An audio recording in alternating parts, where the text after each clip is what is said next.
Welcome to the Postgame, everybody. Michael Brooks Show. Very happy to be here. Appreciate each and every one of you. We've got a ton to get to, as we always do. But we're going to start, and I'm very, very happy to do this with a very special guest. Actually a person who's responsible for the connection with Dr. West to begin with. So this is kind of a reunion of sorts. But we're going to be talking about a very important present pressure campaign in the first part of the postgame. Piper Winkler is a student organizer with Harvard for Bernie, and also now the 40 billion for what campaign. Piper, thanks so much for being here. Thank you so much for having me, Michael. I'm so excited to be here. Oh, it's my pleasure. So Piper, can you just get us up to speed on what the 40 billion, basically what the 40 for what campaign, and I want to just say, I mean, we won't belabor it, but I mean, you guys did an incredible amount of work for Bernie Sanders, and you're taking it, the skill sets and the communities that you guys developed, and you're taking it into a really important campaign, which I will say, I mean, Harvard is really working hard here to conform to all of our absolute worst expectations about it as an institution. Pretty much, yeah. So tell us, what is the campaign about? What are you guys fighting for, and what's happening with the workers at Harvard? Absolutely. So just as a group, Harvard for Bernie saw Bernie Sanders leave the 2020 presidential race, and our question was very much not, do we continue, but rather, how do we continue? We knew that we wanted to go forward and keep fighting for people we don't know. I believe that, this movement will go on and must go on with all of us. It doesn't stop because of one presidential race or one person. Yep. So when we got the email back in March letting us know that students had to move off campus, automatically, once people moved off campus, workers began entering the dorms and cleaning the residential spaces after the student exit. And what we began hearing is that workers at the school weren't being provided with any kind of PPE or social distancing measures, and that their masks, for example, were being donated by students. And around the same time, a bunch of us got an email letting us know that the school president, Larry Bacow, had contracted coronavirus. It's very interesting. It's very much a kind of study in class warfare. So our president, Larry Bacow, began to experience the symptoms of coronavirus. He went to the doctor, and the very next day, he got a test for coronavirus, and he found out that it was positive. He began to recover, and he's doing well now. At the same time, workers on the campus that he's responsible for running don't have access to PPE. They don't have access to paid sick leave, so that people actually began to get sick after cleaning the dorms and during student move out. Didn't have access to proper masks or any of that kind of etiquette or attire that would help them to be safe. So our campaign is about calling for that to end. 40 billion for what is a reference to Harvard's endowment. It's actually the biggest academic endowment in the world, $40.9 billion as of the fiscal year 2019. So our purpose is to start a broader conversation about how we should be leveraging our massive endowment during a time of great, financial public health crisis to help all members of the Harvard community, especially those who are the most vulnerable, so workers and students. And what our demands are first of all, that immediately Harvard begin to offer workers paid sick leave, and that all work becomes entirely optional, no exceptions. This should apply to all workers broadly. For workers who do continue to stay on the job, they should be given hazard pay, because it does require special dangers to be working during this time. Peer schools like MIT and Yale are already doing this, so Harvard should easily be stepping up to the plate here.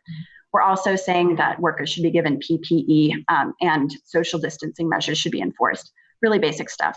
One last thing that's important to us is that all students have access to healthcare during this time. Students were sent home to be safe, and of course, you can't be safe during a global pandemic if you don't have access to affordable healthcare. So people should have the option to enroll in the student health plan without paying any premiums. So essentially, it would be free with financial aid. So what is the, first of all, actually, before I get to the response of the university, that's incredible that you can point to MIT and Yale doing some of these things already. What has been your mechanism for trying to organize as everybody's in quarantine? Oh, absolutely. So Harvard for Bernie has done a lot of organizing work that was led by the larger national level Students for Bernie program.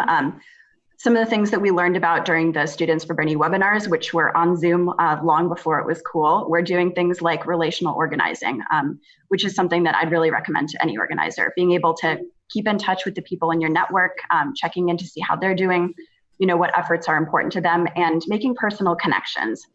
So for example, as somebody who's at risk for the coronavirus because I have asthma, reaching out to share my story personally and to reach out to others who might have personal connections to issues at hand to let them know, I'm fighting for these causes. They're really important to me.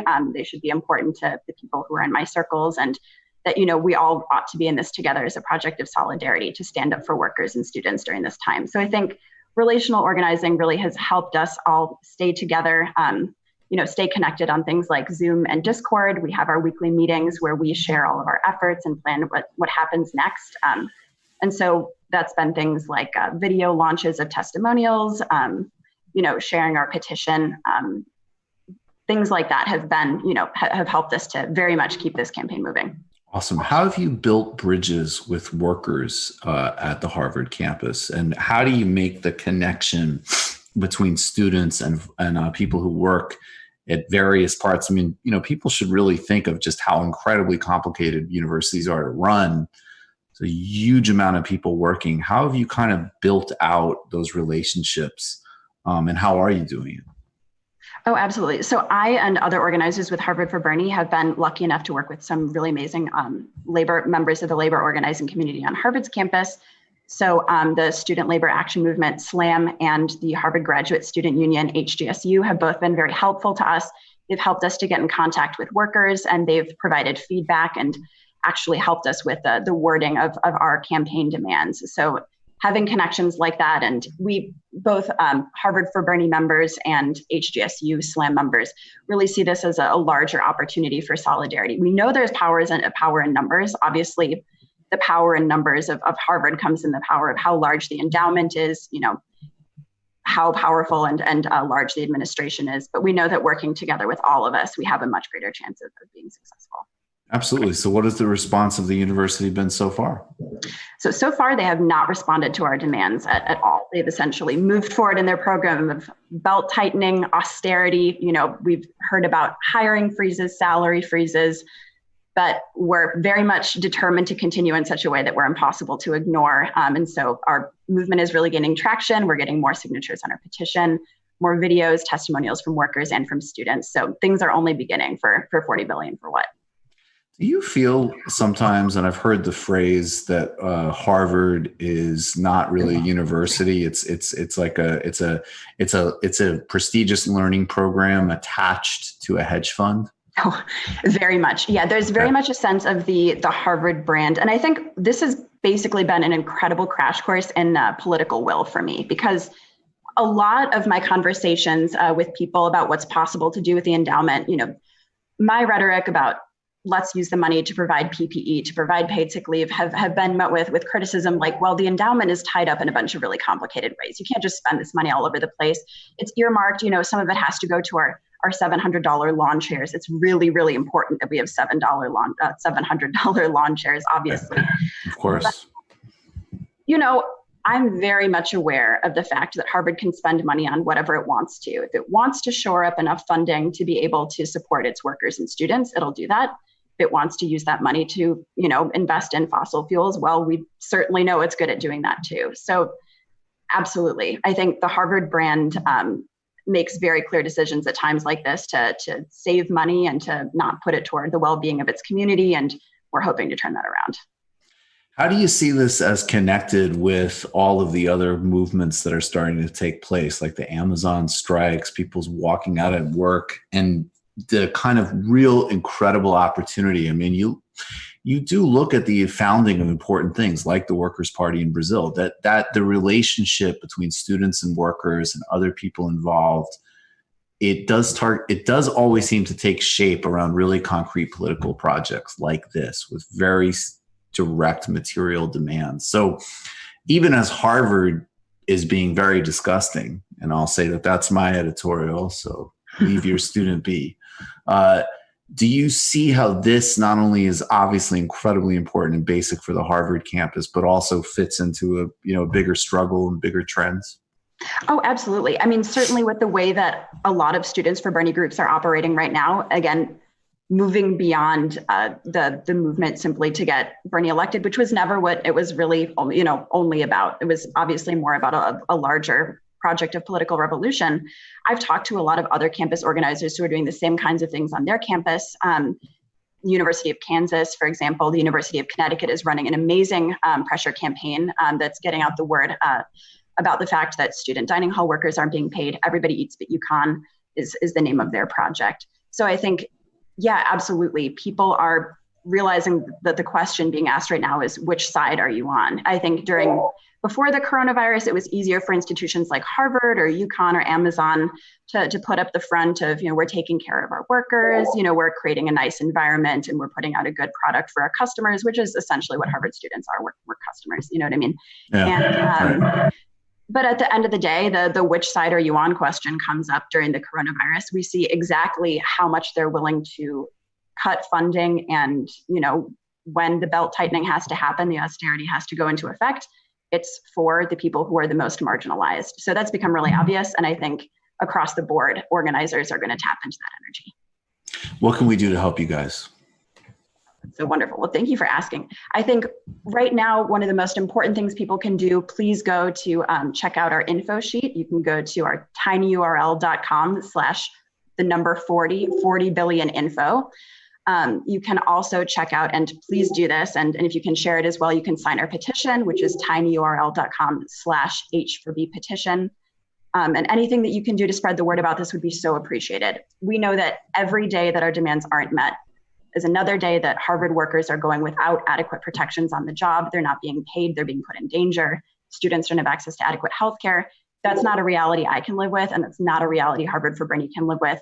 And we're really putting out a larger call to leftists everywhere because we know that a better world is possible and we all need to work for that. Well, Piper, yeah, and look, let's make the Harvard brand. Let's put that into play because this is actually very embarrassing, and it's something that if they feel some pressure and some sense of failed public relations, that will have an effect. So Piper Winkler, I really, really appreciate it. And I want to say hi to Sam and everybody else. It was awesome meeting all of you guys, and the work is great. And I'm so glad you're doing this. And please do, of course, stay safe. Thanks so much. Thank you so much, Michael. Take care. Take care. All right, guys. David and Matt, let's take like a 30-second break. And we'll say, yeah, let's take a 30-second break. Okay. We'll come right back. Are we breaking?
Welcome back, Postgame.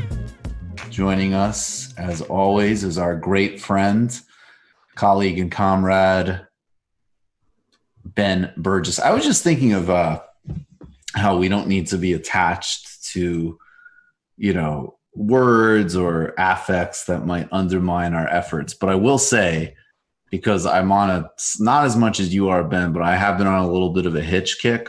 Yeah. No one made calling people comrades cooler sounding than he did. That's another one we're gonna have to give him. He was and it's so funny because I don't know how, but on the other hand, I don't know how it would register today now that there is some of that sort of discourse coming back, because you really would. His whole brand, particularly in the Bush era, was sort of like this kind of fake, sexy radicalism. Mm-hmm. With the neoconservatism. So I think there were probably some people who today, as it comes back a little bit, they would be freaked out. But but in the Hitchens era, they were just like, "Ooh, comrades! What an evening we have ahead of us, honey." But at any rate, it sounded cool. Ben, my comrade, you ready for your song? Absolutely, Brother Brooks. All right. That's right. Get in the habit of actually breaking down these right-wing arguments. Logic for the left. Break it down, Ben. Of course, it's bad faith. It's ridiculous. There's abundant evidence that at this point that's bullshit. And if you're actually thinking about it and breaking it down, okay, that's also bullshit. Give them arguments. When I've said this in the past, I've got a lot of hate for this. Using law of logic for the left. One of the premises: go first, go on the attack. Yes. For the sake of argument, we shouldn't be quick to accept that either. For every dollar increase in the minimum wage, there's an increase in the life expectancy of the working poor. So that would be another negative from a conservative perspective. So ridiculous. So good. Napoleon the Legend, genius. DJ Danarchy, genius. So many, Crystal Paco, Moondog. We've got so much talent. Thanks to all of you. But Ben, I know we took it out of the sound sheet, but maybe we'll spend a minute on it. Look, I don't really want to talk about Gavin McInnes because I feel like in 2014, I wasn't interviewing Cornel West. We were in a very different world. And Gavin McInnes, the world is bad enough without dredging up some irrelevant schmuck. However, you did have an encounter with him if you would like to talk about it for a minute. Yeah, well, like I said, I mean, I did think it was pretty funny. So Gavin McInnes did this voice channel AMA thing on a big political Discord, and the people who were organizing it thought that it might be fun if I was at the front of the line, so I could ask him a question. And I did think it was pretty funny. So he, there were a lot of previous questioners who were going straight for the you're a racist piece of shit, and he would just sort of use various rhetorical strategies to brush them off. I was actually really surprised by how bad he is at it. I would think, given how much media he's done, and the fact that he was a Fox News contributor for years, founded Vice, I would think that he'd be a little quicker on his feet with this kind of thing, but apparently not.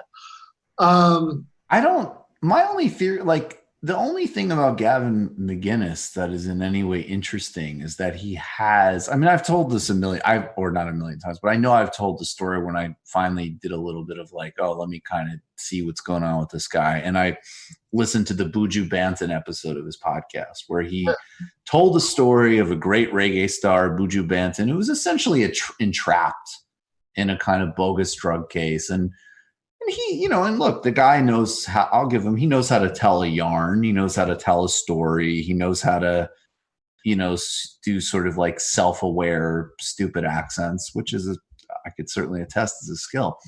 But he, and then he basically sort of looped this kind of defense of Buju and genuine appreciation of Buju's, some of Buju's music's really great. with the sort of like, basically like you see like all this stuff about like the Proud Boys or whatever. It's bullshit. There's no there. And it was clever. And I think especially in the world that is on one hand, it's all about, it's like the Angela Nagel thing. It's all about playing with transgression. It's all about triggering certain types of sensibilities. I mean, he's pretty perfectly slotted for that. But on the other hand, I mean, he's not like, I don't know, he's just kind of like a super upset, freaked out, kind of like hipster yuppie asshole who doesn't have anything to say. I mean, so it didn't surprise me, I guess. Yeah. I mean, I don't know. I mean, like you compare him to somebody like, Steve Bannon, who I think we both think of as in some ways like a pretty boring Republican who has like a superficial Lord of Darkness shtick, but he's read some books. But Bannon is. Look, Bannon is a guy that you gotta, I mean, I think that's actually another funny thing about McGinnis is that he's always mentioning like Pat Buchanan. I mean, it's this sort of, I mean, Bannon actually was the one with at least enough sense to recognize that if you're going to do right-wing populism with ethno-nationalistic undertones or kind of play footsie, you better at least pretend that you want to like bring home the bacon to working people a little bit. And then Gavin doesn't do that because he still insists on all that libertarian shit. Yeah. Which is, again, why he's kind of a fossil, why we probably won't even cut this clip up. Yeah. Well, so anyway, I took the opportunity to ask him, given his supposed libertarianism. I mean, I kind of think he's a libertarian, like General Franco is a libertarian, but whatever. As in a libertarian. I mean, yeah, right. Exactly. Yeah, not uncommon, but whatever. Yeah. So, how he thinks the free market would be able to handle the pandemic all on its own, and again, he's just very bad at it. Like he was sort of doing this like rambling thing where he started off saying that everybody would just self-quarantine without any government action, but then he kind of had to wander into this series of like dog whistles about people breaking quarantine on the south side of Chicago. And I kind of called him on that. I was being very polite at this point, but like eventually got to the point where he was saying that he was like really biting the bullet. He was saying that if there was no government action whatsoever, no free testing, no stay-at-home orders, nothing, that exactly as many people would die. There wouldn't be even one extra death. And at that point, because I'm only human, I started laughing, and he called me a glib, something I probably shouldn't repeat while we're on YouTube. Right. And then he cut off the mic. So, like I said, I think it's I mean, on the one hand, of course, his star has fallen a lot, which is, good. And, but like, on the other hand, it's like, it's relative. I mean, like even the most, relatively disgraced of these right-wing grifters, they never completely go away. Right. Like he's still got much more of an audience than we would like to believe, even true off Fox and everything. So, I think it's a useful exercise and a funny one because he turned out to be so hypersensitive about the whole thing. Yeah, I was actually noticing that because I spent a few minutes listening to it, and I actually, obviously Matt and I came up with the perfect way of talking to Gavin McGinnis, which is literally just being like, well, I mean, dude, obviously you can launch these projects. You got like $1 billion when Vice got sold, right? you just keep you confuse him with Shane Smith or whatever that guy's name is. You just keep saying like, oh yeah, you have like $1 billion, right, from Vice. Yeah, you got like $1 billion. Like Vice was acquired by Viacom, right? You must be like stupid rich. It takes a lot to be a billionaire from a media company guy. Yeah, good job. Exactly. Like, how do you become a zine guy to being a billion? By the way, a zine that was funded with seed money literally by the Canadian government. Like, I actually just, that I love. And I was reminded of this because I listened to part of the Vice episode on one of the recent episodes of Grub Stakers, which is a really good podcast. And they pointed out in passing that like the original seed funding for Vice came from some type of like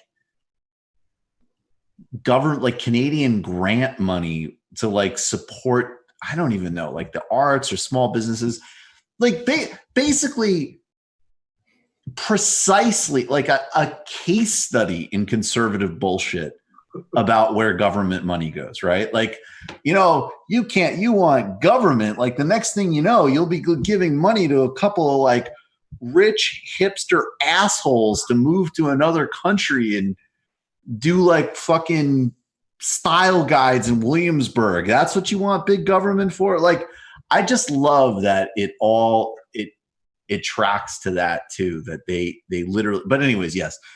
So I thought most of the people though, honestly, I thought they came in way too hard. And I think like immediately going and telling him that he's a bad guy is definitely not the best kind of tactic. And at the same time, it was really funny to listen to that because you would think from the image that he cultivates for himself that he'd be a lot more like he'd joke or he'd have something, but it really actually was just like, okay, like, dude, you're really fucking touchy, bro. Yeah, exactly. Like, you would think that he would have some skills in kind of deflecting this stuff, joking about it, whatever. And instead, it kind of seemed like he was mostly just getting mad about it, or like he was like telling like the kind of jokes that like somebody who is like a college Republican who's really flustered might tell in the same situation, like to the extent that there even was an element of jokiness about his response. It was this really like brittle defensive kind of jokiness. Totally. And it's also like, again, I don't think we should make a fetish of specific words. I'm totally, absolutely of the school of generally sort of having an ethos of respect, which I actually think is echoed like in the conversation with Dr. West. But I also don't think we should I think we should make them trying to be transgressive harder than them just saying a word and us freaking out. Sure. So again, I want to put that on the table. But at the same time, like it was just like, so even let's say, because he kept saying that everybody was like a 20-year-old idiot who had no life experience. Okay, so some 20-year-old idiot says, "Hey, Gavin, you're a big meanie jerk racist," and you just go from like 0 to 100 and start calling them like, a selected group of slurs, and it was funny because I didn't feel triggered. I felt kind of like, is this guy drunk? Has he been in therapy? Is he really, really, really, really, really upset that he bailed on Vice and did not make money like Shane Smith? Is he embarrassed that some people might think that he made money like Shane Smith? Because it just seems sad. Yeah, totally. Well, you'll notice too on the age thing. Yeah, this was one of his big strategies. He would like ask people how old they were. And then it's 25 or whatever. Like, you don't know anything, whatever. So I did, since I should at least get something out of being this old. So I got when I was in the middle of talking to him, at one point I just asked him, "You're not going to ask me how old I am?" Come on, I'm 40. I should be able to use that. But yeah, no. I mean, I didn't want to I didn't want to give him an excuse to shut it down earlier. Right. No, that was smart. I wasn't particularly going to call attention to his increasingly ridiculous racist dog whistles. I mean, I figured, anybody who's listening to that could pick that up, right? They did, nobody needed me to do audio commentary on that. Just figured let him talk, take seriously the I'm a libertarian thing, let him talk about it until he completely embarrasses himself, and then show that when somebody actually is trying to treat him as if he had something to say and ask you follow-up questions, that he just completely can't handle it. Cannot handle it. Let's start with, well, actually, you know what? Can we do, let's do the debunk first before we get to the throwback. Because we'll do this short, because the next two segments will maybe be a little bit longer. But we have a Steven Crowder tweet that we're all going to feast on a little bit. Ben, read it and break it down, brother. This is Cold Feet Steve. Yeah, so Cold Feet Crowder says, by the way, I cannot see Steven Crowder's name now without thinking about that video the Mooch did.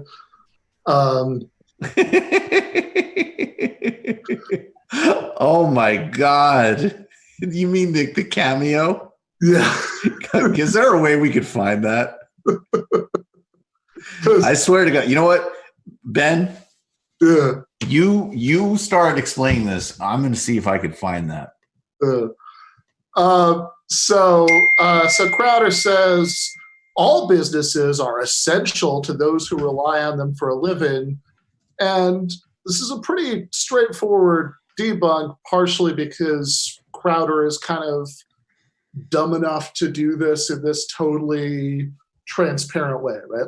There's the smarter versions of people trying to do what he's doing here will throw all kinds of qualifiers and I'm not saying, on top of this. But he's just blatantly saying that everything should be open because otherwise people won't have an income, and it's just, income is essential to you. And I think that I'd like to think that having spent a lot of time thinking about this stuff and teaching logic classes and all that, I have some skill set that I can make myself useful shared here. But honestly, if you don't get what's wrong with the inference here, there's something very wrong with you. Or more charitably, you've just been trained by the media discourse not to think about any possibility at all other than what Republicans are saying and what mainstream Democrats are saying.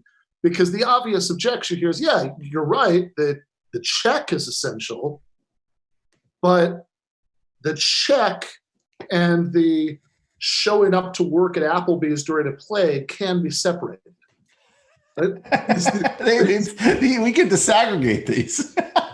Yeah, you could have one of these things without the other. So hear me out here. The government could just send you a check while you stayed safely at home and Applebee's was closed. There we go. Solutions. Okay, guys, I put it in the outline. Let's just end, because in addition to tweeting out incoherent nonsense to promote mass death and corporate America, Steven Crowder has still not answered an extremely important moment of accountability setting. David, I don't know if you have this. Yeah, it's coming. I'm getting it up now. All right. This was a really I thought this was really clean communication from the Mooch. And by the way, I will just say too, I think this script was written by somebody else, but I think there's some ad libs here. I think Anthony Scaramucci gets exactly what's going on. Good morning and happy Sunday. This is a message for Cold Feet Crowder. And I got booked by Cinco Sanders. Okay, so listen up, Steven. Quit being a pussy and debate Sam. If you got to ask Daddy for permission, it is what it is. Now, I know Sam ain't no teenager, but you got to man up and do the right thing. Don't be a hack and a coward, Crowder. Debate Sam. The alpha males. The alpha males are back. That is ridiculous. Men are ridiculous. Okay, you hear my wife? My wife just said men are ridiculous, okay? Man up. man up and debate the guy, okay? Some bonus footage.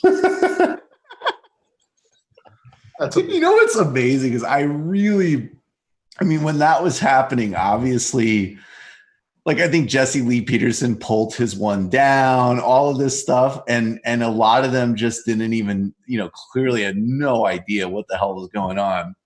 I think the mooch might have known exactly what was going on. Well, it's funny. It's funny either way, because either he knows what's going on and he said that, or he doesn't recognize Steven Crowder by the name, which that probably hurts for Steven Crowder. That would hurt. But I feel like, look, and it's not, he gets paid to do it, obviously, but I think the mooch was familiar with the situation and found it funny. Maybe. Dude, I just like the wife's reaction. The wife, it's so funny that this world wife is perfect. Like she hears him saying like, debate him, the alpha males are back. And she has like the most like the reaction anybody would have. It's men are ridiculous. Just the way she pulls out the fucking hair. Men are ridiculous. And of course, like a man, that's like the best response in the world. Yeah, Scaramucci more into it then. Yeah. Maybe this cameo message is fucking awesome. My wife thought it was stupid. Oh my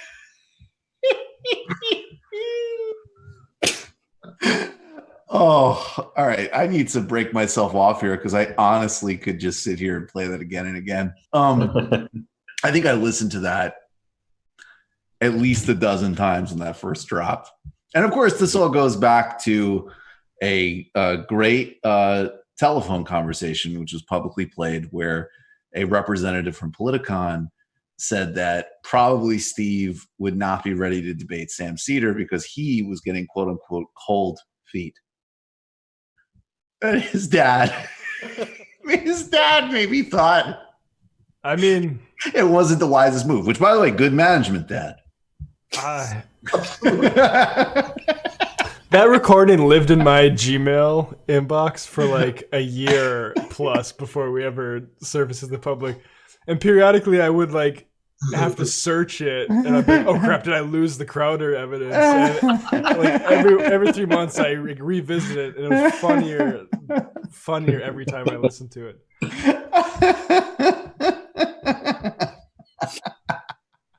If you have to ask your dad, it is what it is. Yeah, there's some fantastic like mid-season Soprano subplot, like energy to like the smooch and his wife and their interaction. Well, it's like the Better Call Saul. It's like the Better Call Saul of Sopranos would be Scaramucci. That's it, dude. Dude, wow. You just nailed that. Dude, from long range, that is perfect. That's exactly what it is. It is Better Call Saul mashed through the Sopranos. That is Anthony Scaramucci.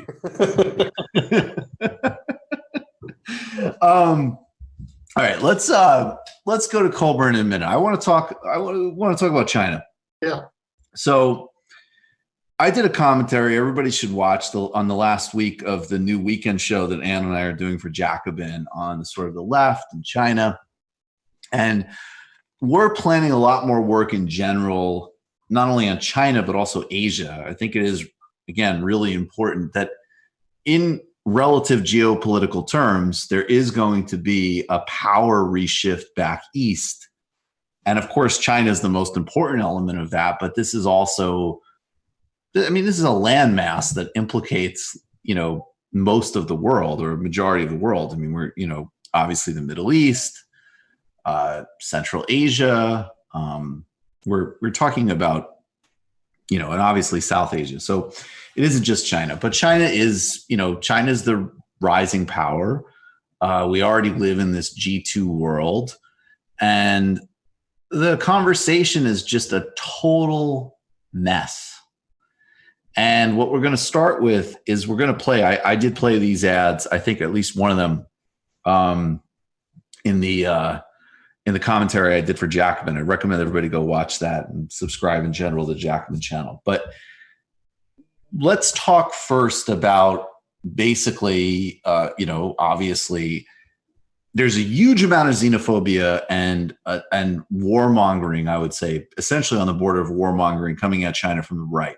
Now, that oscillates with Trump, and I think there was a really good piece by Eli Clifton at the Quincy Institute, which basically kind of said you have Steve Bannon, you have Tucker Carlson, and you have Trump's own, very well-honed xenophobic instincts. But then on the other hand, you also have Sheldon Adelson, who is a major Republican donor, who has deep relationships in Macau and in China, who does not want this type of conflict. This is not helpful for his casino business. So there's conflicting signals from Trump. And then Biden is playing into this, and we'll play this ad in a second. I think it is important for people to remember that obviously Trump is, it's different, and Bannon and so on. But the Obama pivot to Asia already was the signal from the Democratic elite that they wanted to reorient towards Asia. And TPP also, which we all rightly opposed because it's another anti-labor, corporate favoring trade agreement. That is a move to contain China in that part of the world. That is a geostrategic trade agreement. And in that sense, I would say there was some sort of differences to TPP. I mean, in the sense that obviously the other trade regimes had been to bring China into the WTO and so on. And, there was discourse of maybe China can come into TPP or whatever. However, the pivot to Asia, the TPP trade zone circling China but not including China, there's a geopolitics to that. Let's play these two. We have two ads, right, David? Yeah. Which one? All right. Which one first? Ben. I think, right? Which one? I think we should do Trump first. Yeah, let's do Trump and then Biden. Okay. Here we go. This is a crisis. This is no time for Donald Trump's record of hysterical xenophobia. Biden's son inked a $1 billion deal with a subsidiary of the Bank of China. China is going to eat our lunch? Come on, man. They're not bad folks. Since the outbreak, the Communist Party has been mobilizing overseas organizations to buy local supplies and send them to China. It is in our self-interest that China continue to prosper. What a beautiful history we wrote together. Banning all travel will not stop it. The president is right. The travel restriction on China, as every public health official we've talked to said, bought the country time. That was a very smart move right there. Hysterical xenophobia. German xenophobia. I complimented him on dealing with China. I'm not going nuts. And of course, they can always wheel out the trust, the fact that obviously he's declining. To be clear, and I don't know what's the documentation on this. I think the virus came to New York through Europe. Mm-hmm. I think California might have in fact come through an Asian source. I don't know. But obviously that's the primary dog whistle here. Now here is Biden's response.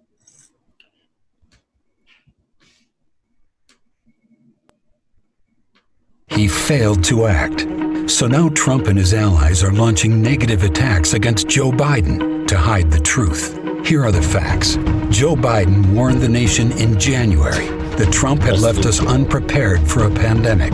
Then, Biden told Trump he should insist on having American health experts on the ground in China. I would be on the phone with China and making it clear, we are going to need to be in your country. You have to be open. You have to be clear. We have to know what's going on. But Trump rolled over for the Chinese. He took their word for it. The president tweeted, China has been working very hard to contain the coronavirus. The United States greatly appreciates their efforts and transparency. China, I spoke with President Xi, and they're working very, very hard, and I think it's going to all work out fine. Trump praised the Chinese 15 times in January and February as the coronavirus spread across the world. It's a tough situation. I think they're doing a very good job. Are you concerned about its potential impact on the global economy?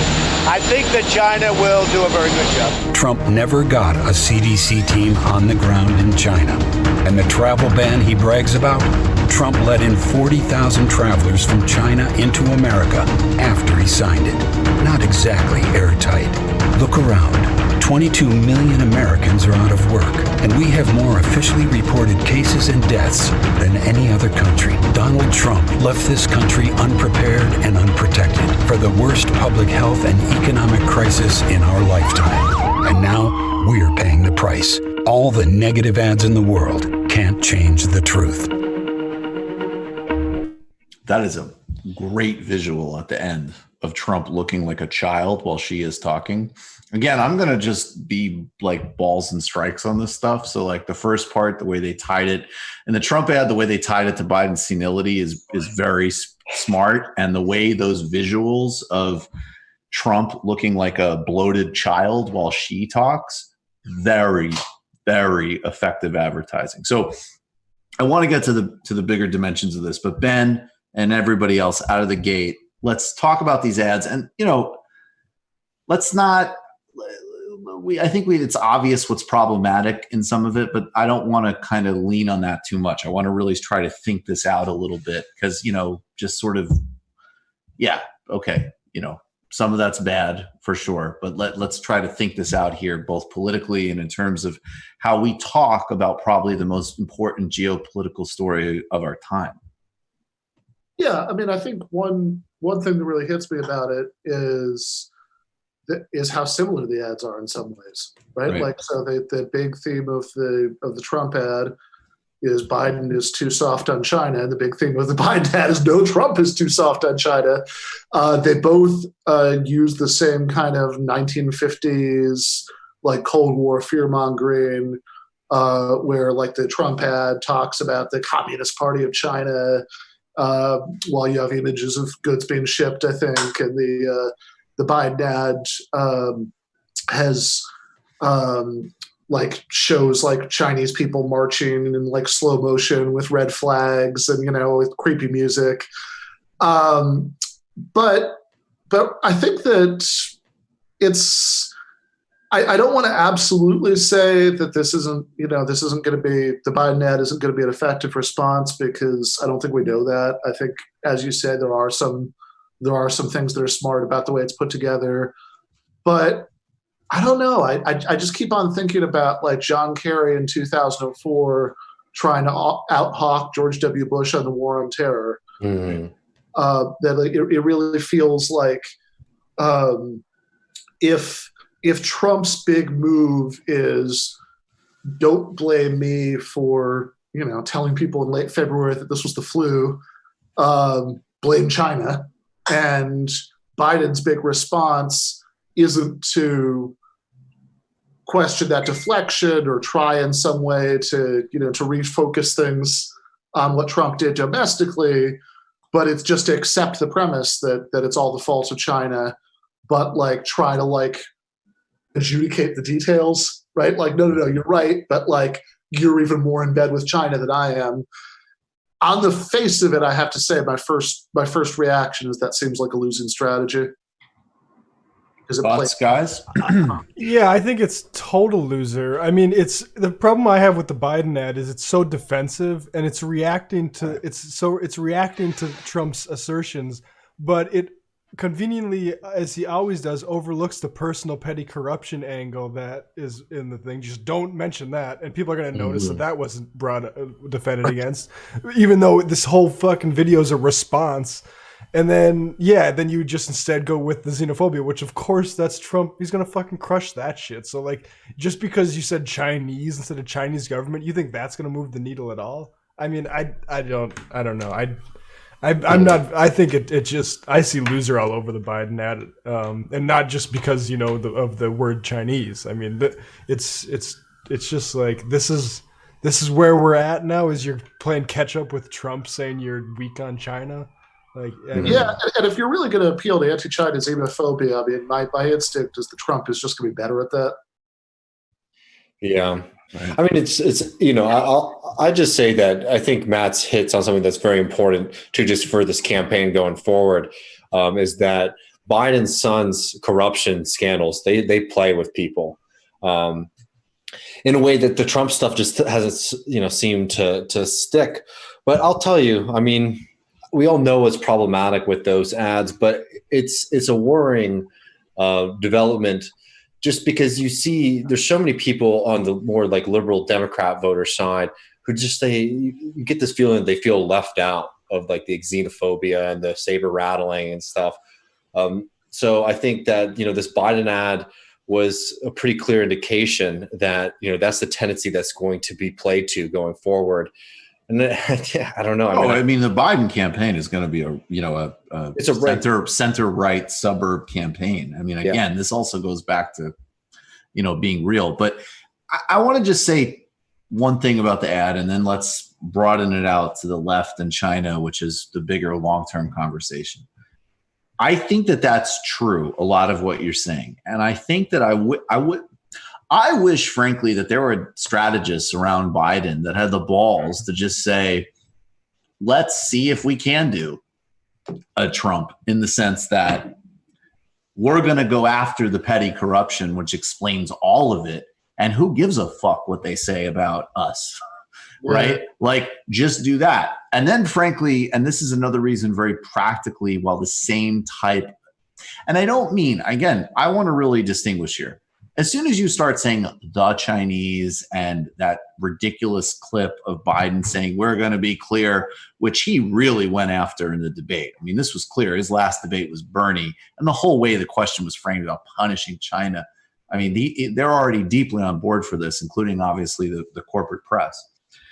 But I want to say, if he made specific shots about Trump being subservient to Xi, it would be political malpractice not to do it. And again, I'm just never going to do there are some things here, and we'll get to bigger things, but just, kind of basic woke sort of whatever is just not going to do the job of analyzing it. So the problem is not some of that being in the ad. The problem is the blanket statement of the terminology. The problem is not going after the petty corruption. And then third, and I think this actually would play much more effectively to the sort of center-right voters that they clearly are building the race around, which is not that I'm another asshole who's going to run some crazy fear-mongering xenophobic campaign around a country that we're completely dependent on, but that I am willing to be tough and be clear and call out Trump's petty corruption and bullshit, but I'm also an adult who understands that we need to engage with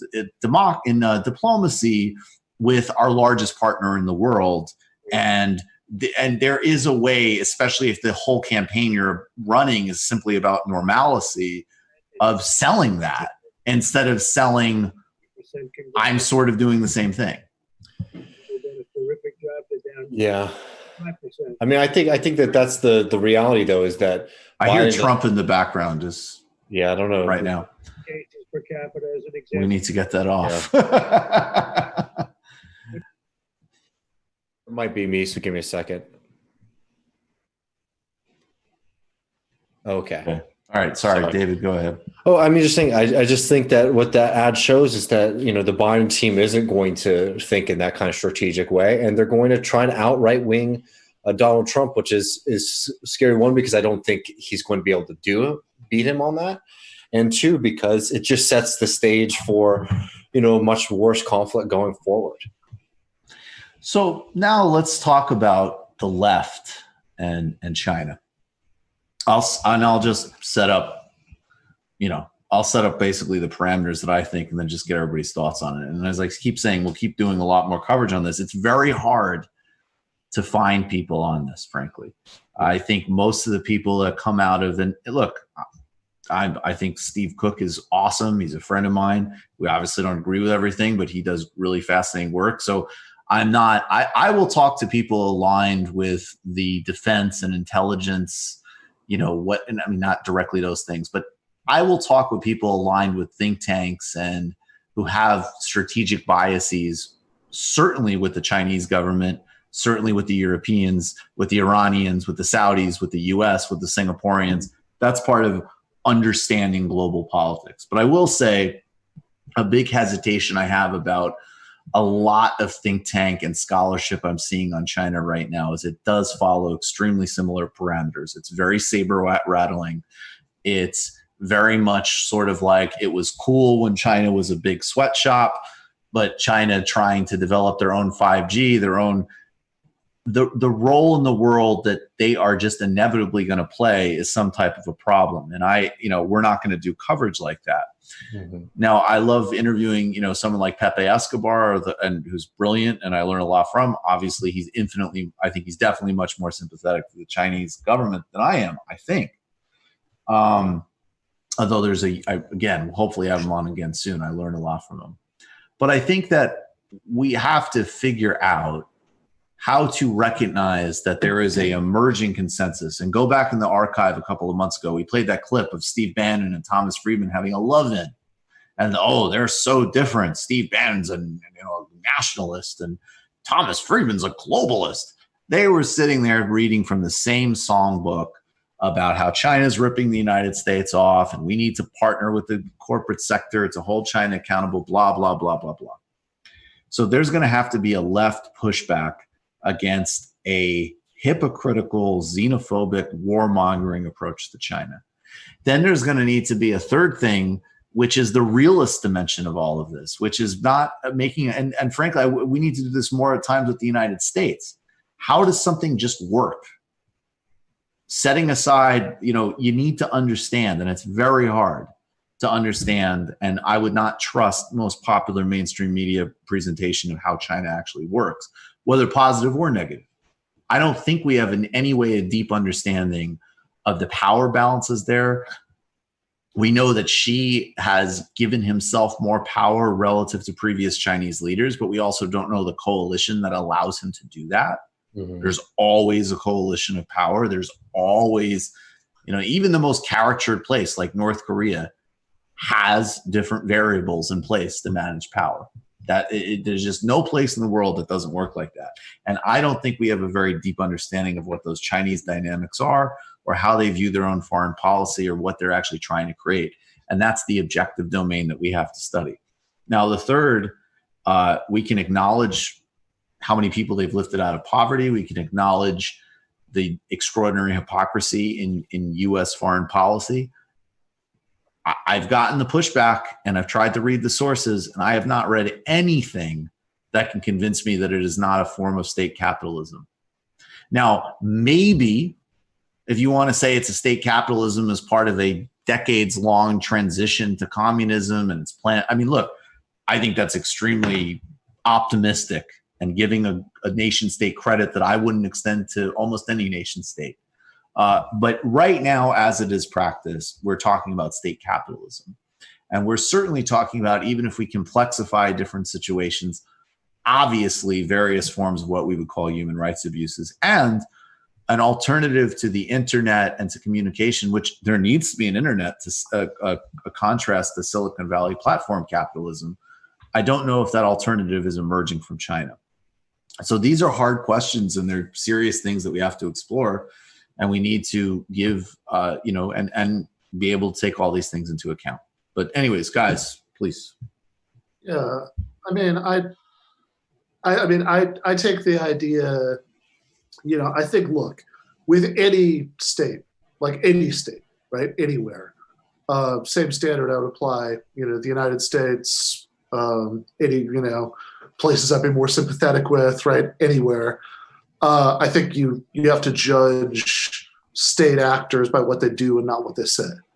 And if you're going to judge the Chinese state by what they do, I think, President for Life Xi is a little bit better at sort of using, at sort of coming up with Marxism-flavored rationalizations, for what they do. But what they actually do is they preside over a state where the overwhelming majority of the economy is in private hands, right?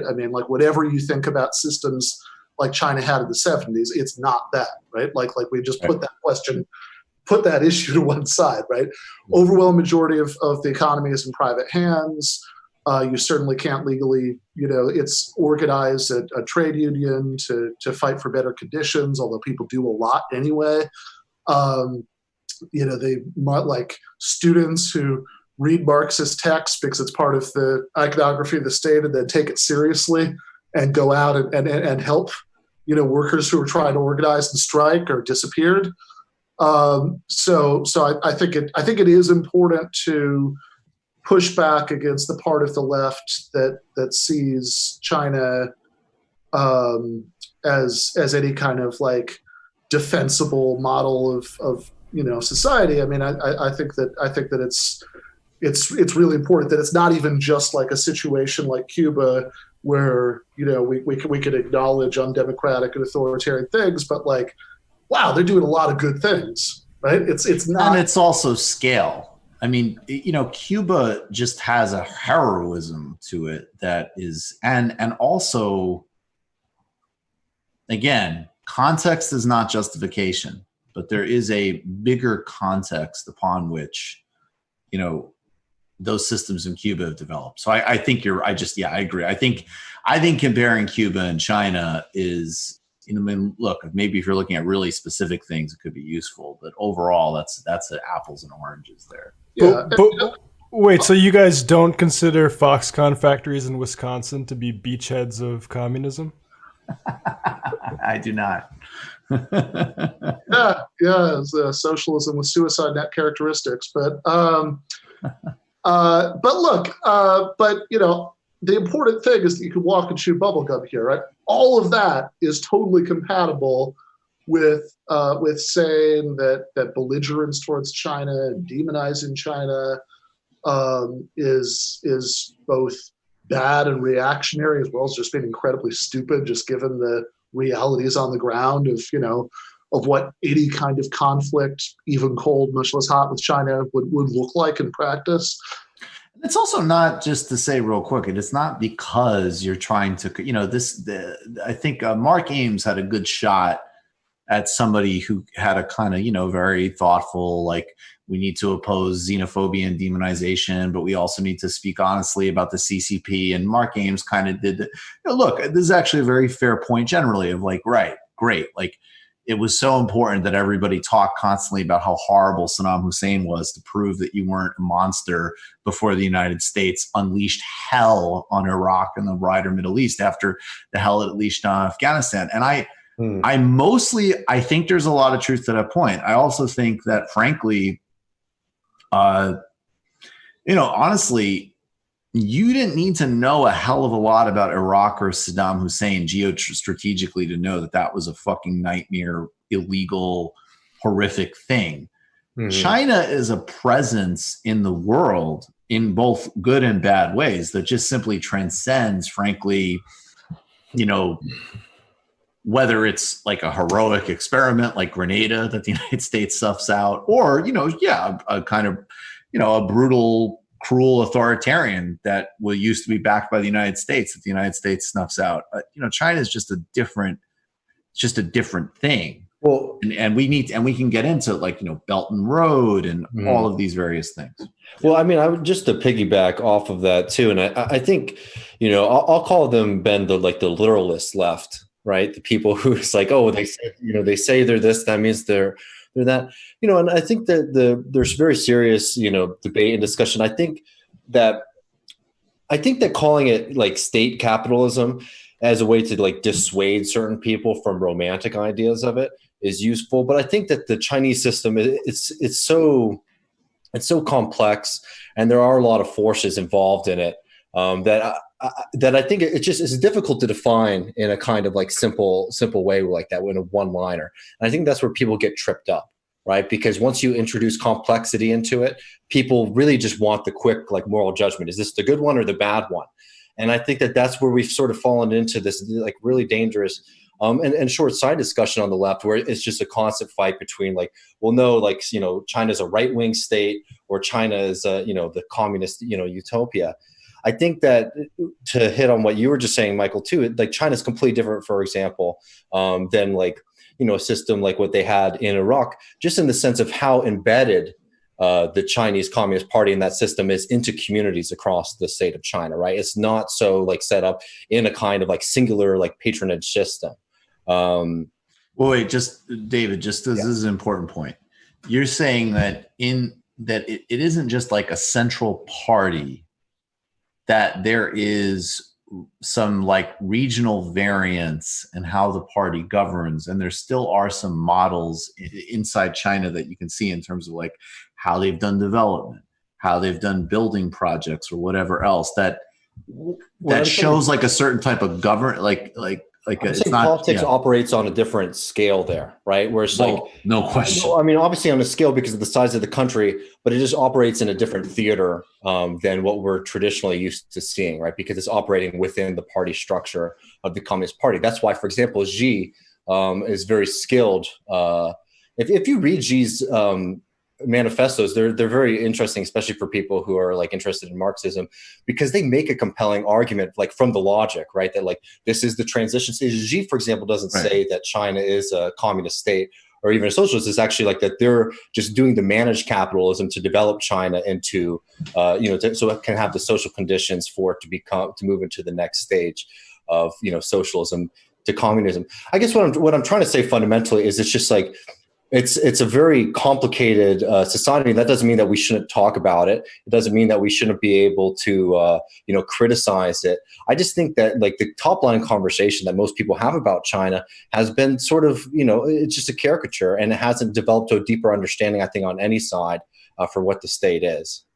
I think no, Ben, go ahead. Oh no, so I was going to say, I think I think that's kind of a funny rationalization. It's definitely taking like this important element of Marxist analysis of history that you do need to build up capitalism to get socialism, and sort of doing an interesting bit of rhetorical jujitsu with that, I think that the germ of truth in the idea of China as a socialist society is that there is, despite the fact that most of the economy is privately owned, there is still a lot of state planning in the development of the economy. Like there's an interesting like way that's merged there. So, so state planning can be used to help the private economy develop much faster than it would otherwise. Although I think it's also important that judging them by their actions and really even a way, even like what you're quoting from Xi, like the sort of primary agenda of China, when you talk about like lifting people out of poverty and everything, I mean, that's true, but it's also in the way that early capitalism, as it developed, right, lifted a lot of people in feudalism out of poverty just because industrialization, right, creates material conditions. But at a world historic level, though, in China. Yeah, totally, right? But again, I mean, there's been a lot of poverty reduction in India by a kind of similar metric. Like it is world. I think on that level, it's just world historical, just purely because of the numbers, and they haven't. And literally Taiwan, right, which is a good contrast case because that's a country that's run by the other side of the Chinese Civil War that led to the foundation of the PRC. But the development. They also weirdly kept their word in a bizarre way. Like they were the dregs of this of the right wing Shanghai Shek army. Mm-hmm. They ran Taiwan as a dictatorship. They actually always said that they would eventually transition to democracy, and then they did. And now they sort of have like this moderate social democratic state. It's interesting, but I was going to say, like the underlying agenda of all of this. I mean, I think it's important to recognize it's not like an egalitarian agenda of like equalizing society. It's a developmentalist agenda, which is the same as any developing nation. They're just better at it, right? Yeah. And actually, I was just going to say the larger context is one of the really interesting things in the Trump ad we watched earlier was he showed Biden saying China being prosperous is good for us, and the Trump response like, no, it's not, right? We should want China to be poor and miserable, right? Like that's what we should want. And I think this is another place where it's important not to get trapped in the way this is usually talked about, because you can see in that little Biden clip and the Trump response to it, this way that this issue, and this doesn't just apply to China, it applies more generally, is generally thought of that either you should have this kind of nationalist, kind of old style mercantilist sort of worldview, like what Trump is promoting, that we're in some game where the United States can be prosperous or China can be prosperous, but not both, right? Or you have like a neoliberal perspective where you talk a lot about shared prosperity, but what you really mostly mean is shared prosperity for shareholders, right? I also want to say it's a socialist internationalist alternative to both of those. Two quick things too. One is that there's a debate about how much what it's commonly accepted amongst people that are very excited about what's happening in China and want to and read Xi and look at the accomplishments, and also actually amongst the people in like the sort of mainline, Asia society kind of world that are very wary of what's happening in China, that Xi does really represent a break. And I've actually seen some kind of interesting pushback against that, which is, yes, of course, like certainly Xi cuts more of a figure than Hu Jintao, for sure. Although, I mean, Jiang Zemin was actually, very different kind of guy, but actually a pretty well-known and very well-liked leader. And then before that, you had you had Deng Xiaoping. So, most of China, and obviously Mao, most of China's leaders have actually been these very charismatic figures that in very different ways have cut a really large figure on the global stage. And, one of the kind of arguments is that she is still when Deng Xiaoping basically started instituting this slew of reforms in the 70s and 80s through the Tiananmen Square crackdown, and then basically and you can read interviews with them basically saying you're not going to find a Chinese Gorbachev, we've got our plan in place, we're going to keep this together, we have a very conscious way that we're going to kind of liberalize certain things. And I guess the argument being that she has in place more restrictions than some of his predecessors, but he's also gotten much more back into a Marxist argument and a developmentalist argument. But that at the end of the day, Jiang Zemin and Hu Jintao said it would be a silent rise. They didn't say, a peaceful rise. They didn't say that was going to last into perpetuity. There was going to be a time when China would play the role it's obviously would play in the world again because of its scale. None of them ever said that China was a non-communist state. And none of them questioned the relationship between the party and private business and delivery. So with the exception of some things like Belt and Road, which is Xi's major defining foreign policy initiative and is hugely significant and, in some ways actually really great, in other ways really hyped, and in other ways clearly has some threats and problems to it. I don't really know one way or another, certainly not from the warmongering hype perspective, but also not from whoa, China's got a revolutionary leader again. I don't really know if it's that different, to be honest. I think it seems to me kind of rebranding of basically some pretty deep Deng Xiaoping continuities. Just so we're clear on what we're saying, I don't think that Xi's a kind of radical break from that tradition either. Yeah. I just think that China is obviously it's the most massive country. It's very important, and I think we should just treat it and take it a little bit more. I'm not saying us as this group of 4 people. I'm just saying in general, we should treat it much more seriously as something to one be interacting with, but two to take a little bit more effort to really study how those systems are working, because I do agree that there are 2 trends, right, that are growing out of this, and China definitely represents one of them, and it's a huge mistake for us to sort of let this kind of dumber versions of this argument to play out over a more serious conversation about what China is.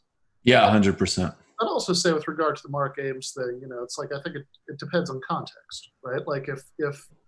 If I'm talking to my Republican uncle, then I think 100% of my commentary on it would be, wow, all this belligerence towards China is stupid. Don't do that. Right. But since I'm not talking to my Republican uncle, I'm on TMBS and smart leftists watch this, then I want to have some nuance that wouldn't really belong in that other conversation.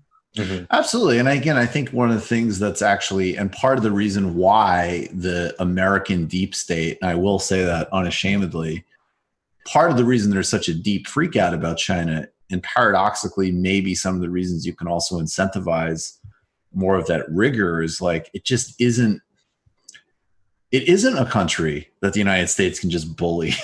No, yeah. And that isn't the metric. I mean, there's a lot of places that, regardless of whether it's a heroic experiment that the US is trying to destroy, or even just like some, asshole that has gotten on the wrong side of the United States, the primary metric is US hegemonic power. That's actually not, I mean, it could be, because the United States is still by far massively the most powerful military force in the world. And as people who are, affiliated with Chinese policy making will constantly remind you that, China contributes to peacekeeping operations while the United States contributes to, terrorist groups and guerrilla wars and, and so on. But, at the end, so those caveats are important. But at the end of the day, I mean, the United States is simply not in that type of relationship with China. And you can totally see, I mean, the incredible arrogance of U.S. policymakers who really did think, on one hand, while totally selling out their own workers, and I won't belabor it because we got to keep it moving, but I really would say it's very important, particularly with the woke stuff. Don't let people who are demonizing China steal the argument on repatriation and production supply chains. Because not only is that the right policy, that's a policy that everybody should want, and we're seeing it increasingly actually across Asia. One of the kind of funny things is I've been dipping into like more of the Asian press, and it is interesting that like in their own hegemonic balancing, like they don't have, like they're like, yeah, of course China's fucking lying about it. Like we know that, we live here. Like, of course they're full of it, right? And of course we want our own resiliency in supply chains. Just like, by the way, the reason that China has actually had a lot of accomplishments, yes, there is broader industrialization, but it's been built more durably, I think, in some ways. And that's because China has aggressively protected domestic industries and fed domestic companies, which is great, and which is what everybody should do. And it's an enormous accomplishment of the Chinese Communist Party. So don't, I do sometimes see, it's like I get to the border of like, yes, reject the xenophobia, warmongering, and stupidity, but like, don't start saying that criticizing PNTR with China like isn't woke or multicultural or something, because that's where woke stuff just starts to become silly and embarrassing and won't, it just doesn't have the capacity to talk about really serious things that we're going to be seriously dealing with over the next, couple of decades. And, the repatriation stuff, I would love to see a dual message of like, yeah, we're going to make our supply chains resilient. In fact, cyber rattling against China now is fucking insane. They could just turn off the tap. Right. And also, thirdly, we need to figure out a bunch of areas that we can partner with China, like obviously ecology, where China's also made in some areas some progress. We've got a Discord question that's sort of relevant. Yeah, let's do it. From Namdanet Ryo. Being of East Asian descent and born in North America, I have been raised with and within racism, whether it be the World War II war crimes, denial of my parents, to being placed in ESL during primary school despite reading 5 grades above my age, and internalizing all of that to some form of self-loathing. My instinct is to run from dealing with race and try to go towards economic reductionism to avoid liberal race politics. Is there anything you would perhaps recommend reading to counter that, or any comment you care to make? To counter what? Sorry. Basically like to deal with like he says my instinct is to run from dealing with race to try to go towards economic reductionism to avoid liberal race politics. I don't know. Well, I do. I mean, look, I do think that. I do think as a general political project, I do think that the Adolph Reed position is 100% correct. So I do think that economic base is like the place to go. Right. And then the flip side of it, as far as, calling out I don't like calling out, but being in opposition to the disgusting, despicable role that race and racism plays in our societies. I mean, it seems like Cornel West, I think, had a lot of medicine on that tonight.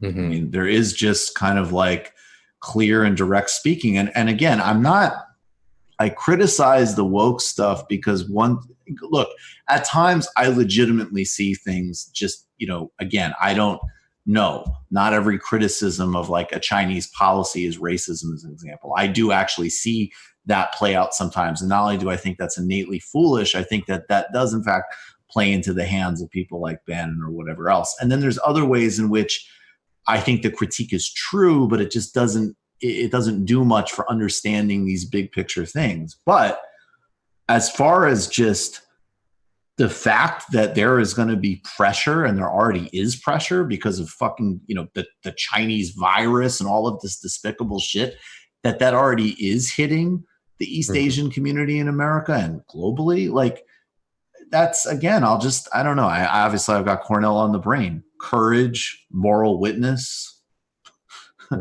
like fighting it and beating that shit back. It's disgusting. Yeah. And I'm really sorry. I mean, it's just despicable to hear, so much in that. Like fucking yes. I mean, just Jesus Christ. I'm sorry. No, I mean, that's devastating. And I've just noticed racism towards people of East Asian descent in the U.S. is so rampant, and in a lot of circles, it's not even like a red flag, right. Which is something that there's just a lot of work that needs to be done. I would just on this conversation real quick for reading suggestions. There's a really good long form piece in Monthly Review a couple years ago. It's been a little while since I've read it, but I highly suggest it. Called "On the Nature of the Chinese Economic System." And it's just a deep dive into these kind of questions about government intervention, private sector, stuff like that. If you want managed capitalism versus state capitalism is a really interesting distinction. And we should probably tease that out more. And I think it's interesting to look at like what the Chinese government has learned from Singapore as an example, while at the same time definitely actually recognizing that the ideological trajectory of Singapore was capitalist, and the ideological trajectory of the Chinese Communist Party is still communist in the sense of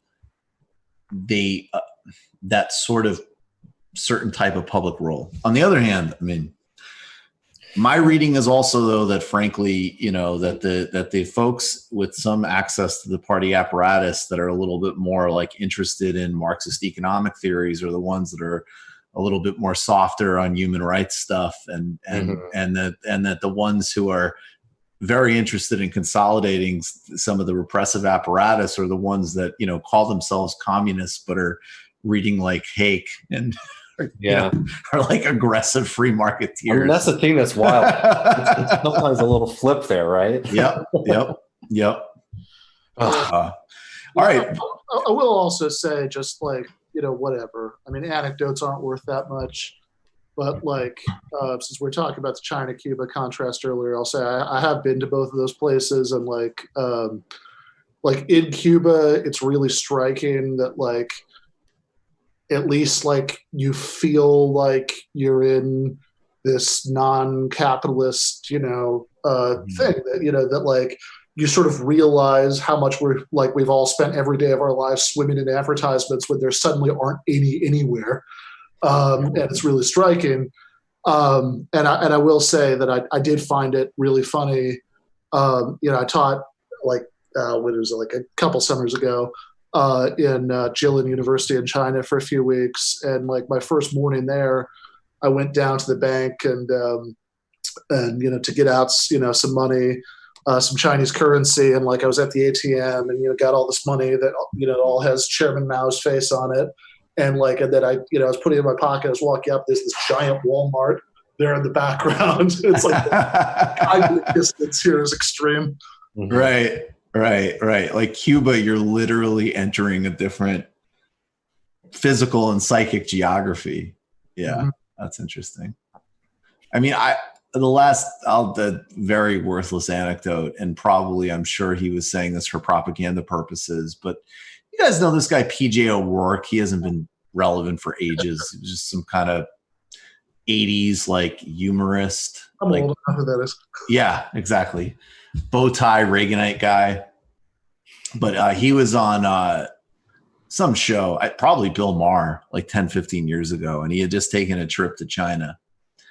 And I don't think, honestly, I'm not sure how clever. I don't know.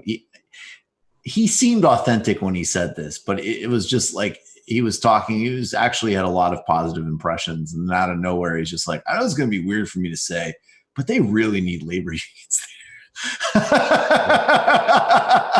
I was like, okay.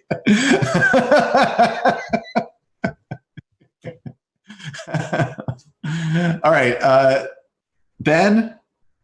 We've got a fantastic throwback with a lot of, because actually later with Joshua, we're going to talk about these get back to work protests and how to think about them in an intelligent way. And I think that that's actually very relevant to this great Alexander Coburn clip we're about to watch.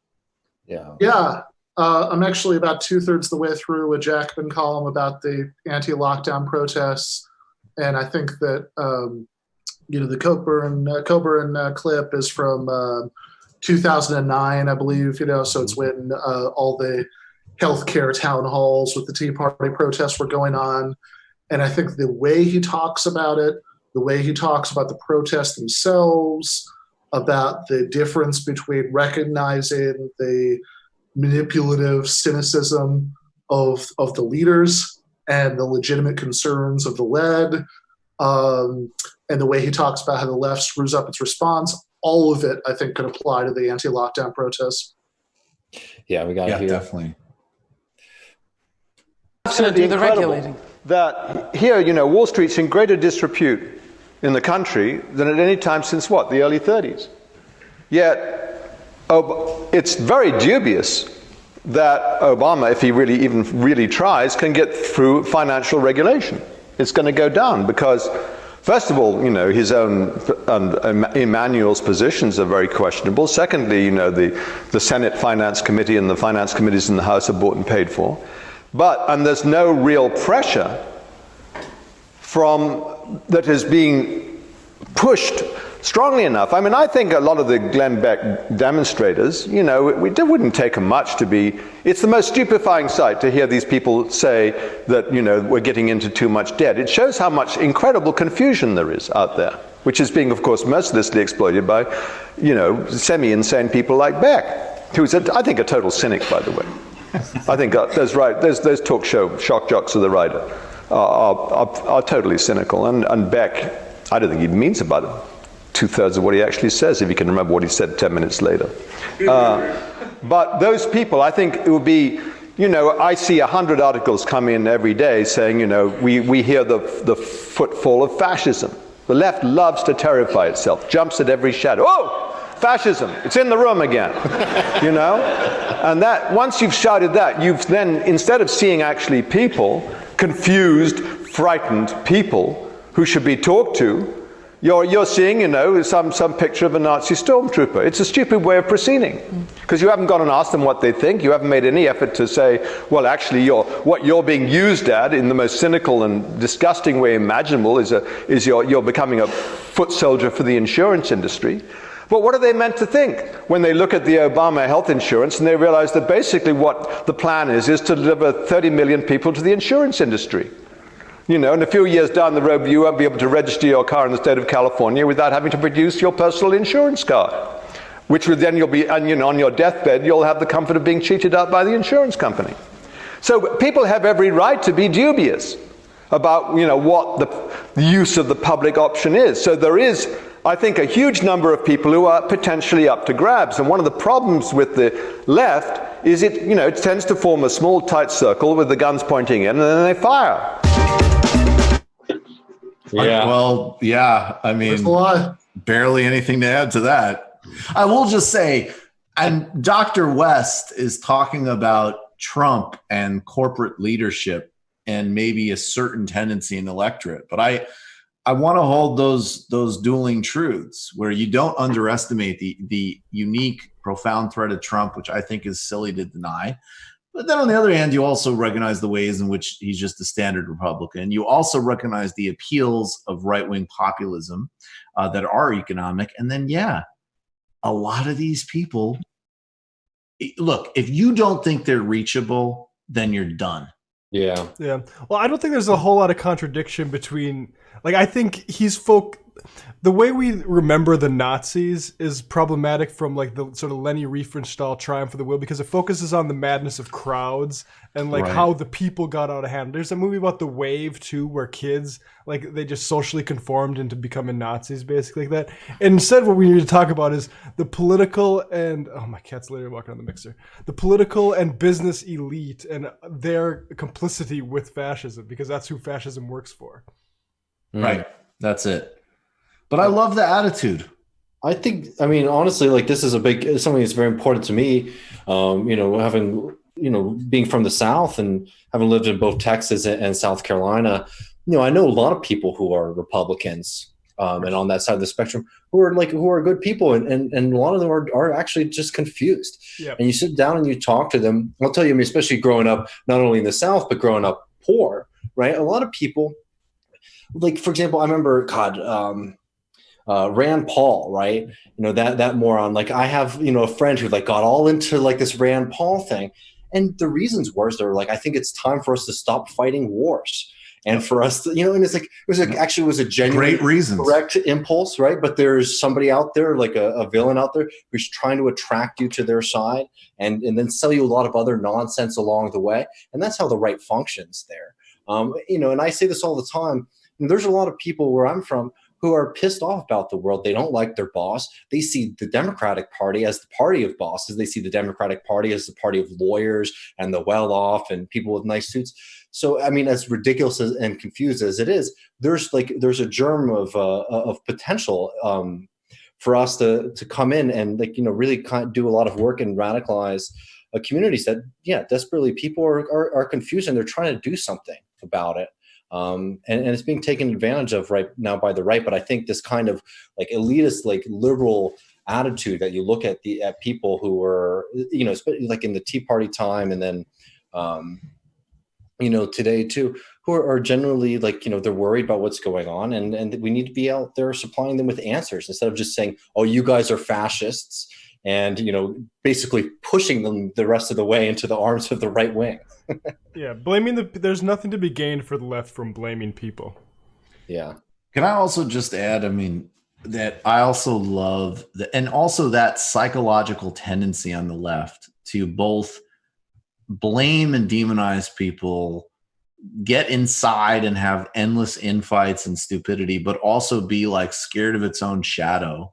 Yeah. And that, which is, I love. And then it also relates to how he talks about Beck. And also we'll do a reading, but Coburn had this hilarious essay that he wrote because, if you guys remember in 2010, Beck was the big crazy right-wing guy at the time. And he was also really into, you could watch him. If you ever wanted a little wish fulfillment, you'd be like, oh my God, Obama's a fucking Islamic socialist. I had no idea. Maybe we're headed for good times in this country. And, because he would do these charts and talk about these obscure academics and how they, influenced Obama. Meanwhile, Obama, of course, is just a Wall Street Democrat. And I love that Coburn had this line where he was like, he's so scared, like at last some respect, like I love watching Glenn Beck.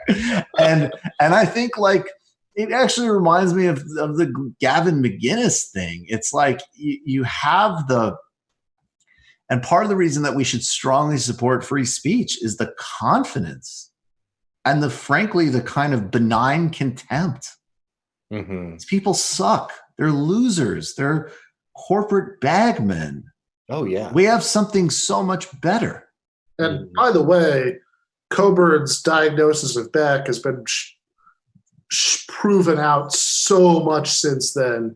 Because like after, they're like all the years as like the deranged conspiracy theorist with the, chalkboard drawing the connections and, here's the Weather Underground and here's Francis Scott Piven and, here's, here's Obama. Like after all that, right? Then he went like never Trump. Yep. When he thought that was the winning ticket. And there was this weird period of like woke Beck where he was like doing this like apology tour about how like, he helped poison the discourse and, he was too extreme and he added to the disunity of the country and he was on Samantha Bee and all this stuff. And then I think the money dried up in that and he went on Hannity and announced that he supports Trump.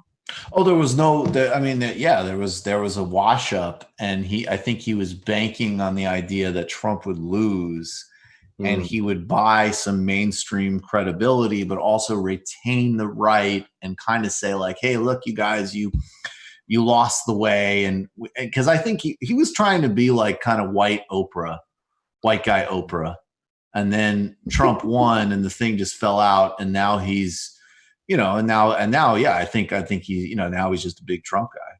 But I mean, no, Colburn got it. And again, that sort of like that so much of the left has this utter contempt for normal people. And then this like, they're horrified by these like mid-rank fucking assholes who look, of course they're pernicious and of course they propagandize. And obviously all of these, types are terrible, but like, whatever.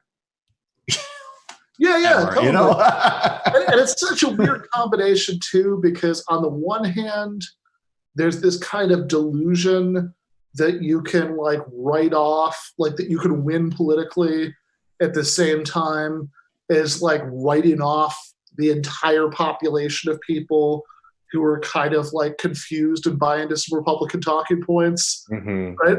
That like that there's this mathematical delusion that somehow you can win, you can build a winning coalition without any of those people. But like at the same time, it's like, yeah, it's that either like somehow we're both so confident that like we don't even need to worry about trying to like talk to these people or bring them around. We can just like, just have nothing to do with all of them. They're all dead to us until they apologize for being bad people. But at the same time, somehow, despite thinking that we have the super majority, so often leftists, just are terrified of our own shadow. That like, that it's like, so it's this weird oscillating between thinking that everybody's already with us somehow and thinking that like we're right on the brink of being like totally wiped out by resurgent fascism. Exactly. All props to the great Alexander Coburn. Ben Burgis, as always, amazing having you. Appreciate you. Stay safe. Stay well. Guys, let's take a real quick break and then we'll come back with Joshua Kahn Russell.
Welcome back, everybody. Appreciate all of you. We're on the post game. Joshua Kahn Russell has joined us. Joshua, how are you doing? How's the Bay? How's life? Life is great, actually, in context. I'm getting outside a lot more, and I'm grateful to be able to do that for sure. Awesome. Yeah. Mm-hmm. Yeah, it feels slightly less ultra pressed. I mean, it's still, particularly in New York, it's still really, really intense. We are, it's quarantine time still, but yeah. There's something about, having worked on climate change for 20 years where I was training my heart to hold a place of grief kind of at all times, 24 hours a day, just in order to like move through the world. And then when when like an acute moment of crisis hits and like your whole nervous system goes out of whack, there's no real amount of training that can hold for that. But then like it took me a few weeks to kind of get my practices in order and kind of recalibrate to this level of disarray. There's good days and bad days. Yeah, absolutely. Yeah. It's interesting the way it also kind of, in some ways, just sort of hyper magnifies what's already so. Mm-hmm. But let's start with, I want to play and get your feedback on a couple of clips specifically, which I think we already really alluded to in the Alexander Coburn thing, but how to deal with these Reopen America protests. Now, I do want to say, I think we actually have an Abby Martin clip of some drive protests, I think in LA, of people demanding stuff like rent freezes and action on those types of issues. And we know that on a federal level that Bernie Sanders and Rashida Tlaib and AOC and Ilhan Omar and Ro Khanna I think what's his name? Ryan, that guy who ran for president for a minute, actually, Tim Ryan have put forward some various types of decent legislation, which of course the Democratic leadership is not moving on, with their typical failure. But I just want to put in context that the part of these reducing these protests to just AstroTurf or just extremism is not smart, not accurate, not strategic. And at the same time, it's very important to note and put down that the press and social media, everybody's giving these a lot of oxygen while people attempting to form themselves, whether in these really incredible strike actions we've been talking about, or even Piper with the great work they're doing at Harvard, or people getting in their cars and driving around Mayor Carcetti's house, is not receiving anywhere near that type of attention. And I think that that does need to be put in the context for assessing these things. But I don't know if I think we have some sound to play for this stuff, but Joshua, I basically want to throw to you, kind of talk about how do we respond and think about the get back to work protests. Yeah, I love the way you teed that up. And let's circle back to both the media attention piece and the amount, because these things are not bigger than the protests that are happening responsibly, that are being done with like social distancing in every city in the country around everything from, rent to getting unhoused people housed in vacant hotel rooms to, so let's mark that. And then also I want to mark the way you're complicating the notion of astroturfing, because the way we dichotomize grassroots and astroturfing is often not useful. But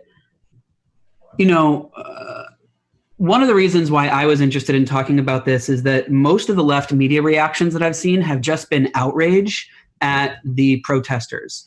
And I want to start just by, offering some compassion to that reaction, because that was, part of my reaction at first too. When I was seeing like Proud Boys blocking ambulances, I was pissed off, and like when I would see, and I had a moment of reducing like, who are these assholes who are like coming to like downtown, to state houses and facilitating the spread of a virus that they claim to not believe in, that is then going to disproportionately impact people who live downtown, and they're going to go back home. And like, there's, you know, and I think about people, there's actually a doctor who I met who, because he's a patron of this show, Dr. Osgood, who reached out to me on Instagram because he's a watcher of the show. And I was thinking about, you know, some of his posts where he's talking about what it's like to be a doctor right now, where he just says like, too much death, can't clean it off. Like there's real immediate short-term consequences to these protests. And so I also don't want to, I understand the reaction of anger is what I'm saying. That stated, if we stay there, that's important. Yeah. Yep. Yeah, if we stay there and don't actually have compassion for and empathy for people who are coming out to these protests, then we don't have a basis of curiosity. And if we don't have a basis of curiosity, then we can't assess our terrain and can't actually look at the landscape with clear eyes. And so as an organizer, I think about these I break it down in a couple ways, and we can kind of walk through it. I think first, who's organizing this and how is it resourced? Then who is the base that the organizers are able to mobilize? And in this case, as well as many other cases, it's a mixed base. It's heterodox. It's not just one thing reducible to a stereotype. Then I ask, what are the conditions that allow this base to be mobilized? And where's there an opportunity for us on the left? And then I ask, what's the architecture of the tactical execution of it? What can we learn from that? And then what's the strategy behind that? And what does that say about, in this case, the relationship between popular mobilization and political parties? Because one of the things that has always fascinated me is that the right doesn't do street mobilizations very often. Not nearly as often as the left, because that's a tool of people power. When you don't have money, the right usually, exerts its political will in other ways. But when they do, there's always an inside-outside strategy behind it that has an electoral relationship with people in power and people who are funding it. And that's why there's the comparisons to the Tea Party are useful. And that's why the accusations of astroturfing, let's start there in the question of who's organizing it, which is, and let me also just give the caveat that I usually don't comment on street protests or tactics unless I'm like physically a part of it or get to see it firsthand. And this I'm obviously observing secondhand. So I'm sure there's even more complexity than I'm able to see. And so I want to just also acknowledge that. But from what I can tell, a lot of this was seeded, of course, by the DeVos family through the Michigan Freedom Fund. And so just because they're funding it doesn't mean there's a distinction between, a lot of protests on the left have paid professional organizers involved as well. That doesn't mean that they're not legitimately mobilizing a grassroots base. It just means some people get to dedicate their resources full-time to mobilizing that base, right? There's a difference between, when the right accuses us of that, they assume every protester who's there is paid to be there, and they're not there out of authentic concerns. And I think it's lazy for us to imagine that all of these protesters are like somehow paid by the DeVos family to be there. That's just there's no way that's possibly the case. But you ask who, from what I can tell, is there some of this base that is like, suburban crybabies who can't handle a little bit of compromise of their personal comfort with no sense of collective responsibility or sacrifice? Sure. That's like obviously a part of this base. And like, what are the conditions that give rise to that? Any basic analysis of privilege and the like little bubble of snowflake republicanism can explain that. That's not that interesting to me. And that's where I think most of the left kind of focuses their outrage on, because it's so irritating. And it is irritating. But there's also obviously a large base of people turning out who are working class people who are legitimately suffering, who don't trust a government that is on one hand telling them that it's going to take away their means to make a living, and on the other hand, not giving them a way to sustain themselves, in return for that.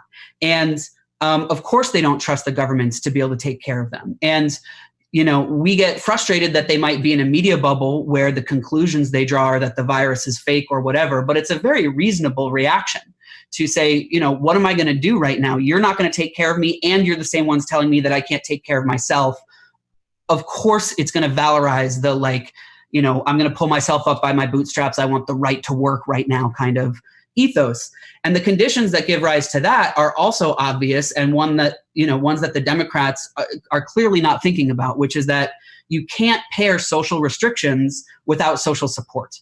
And so if there isn't a way of providing for people's wages, if there isn't a way for providing people's health care, then this is a predictable reaction. And yeah, it might have been seeded by the DeVos family and it's happening earlier in the cycle than it would have otherwise. But if sheltering in place needs to continue on, it was going to happen anyway. And actually blaming the DeVos family for this and deriding it just as AstroTurf is missing the forest for the trees. There's also a component of the base that is worth naming that is, I don't want to go into as much, but is scarier to me, which is that there is a white supremacist element that ranges from the Proud Boys to these militias that are getting mobilized. And those are folks who've been looking for excuses to be mobilized in general. And those conditions are, it's a response to change couched in white supremacy. And some of it is like a kind of empowered apocalypticism, at least on the part of the militias. And so these are heterodox is what I'm saying. And I'll pause there before, should I talk about the architecture? I also want to just give you a chance to respond. No, I think this is great. I don't even think we need to play any of the sound. I think this is really important. But I think, okay, let me just recap. So, yes, you have to understand and look at funding. Of course, the DeVos family, important, hugely dangerous, predatory, oligarchic influence on America. Yes. At the same time, this is a big left-wing tendency that just because something gets corporate money or that type of backing means that therefore none of it is organic. Like the difference between, it's just because it has corporate money doesn't mean it's a Potemkin village, right? Like it's an actual thing. And then I think the other thing, which is this big swath of serious discontent, which will get hit and mobilized. And again, it's the points that we always go back to. Moralizing, hectoring, being mad, all this stuff is, great. Some of it's totally understandable, but it's not going to achieve anything. Only the Adolf Reed questions of, do you have to work for a living? Well, There you go. There's the beginning of our conversation. That is basically a totally global question that pretty much applies to everybody, east, west, north, south. And then that third, yes, there are these other very, specifically dangerous, I feel like even using dangerous like reinforces their kind of mystique. But there are these groups that represent far right, ideology and barbarism.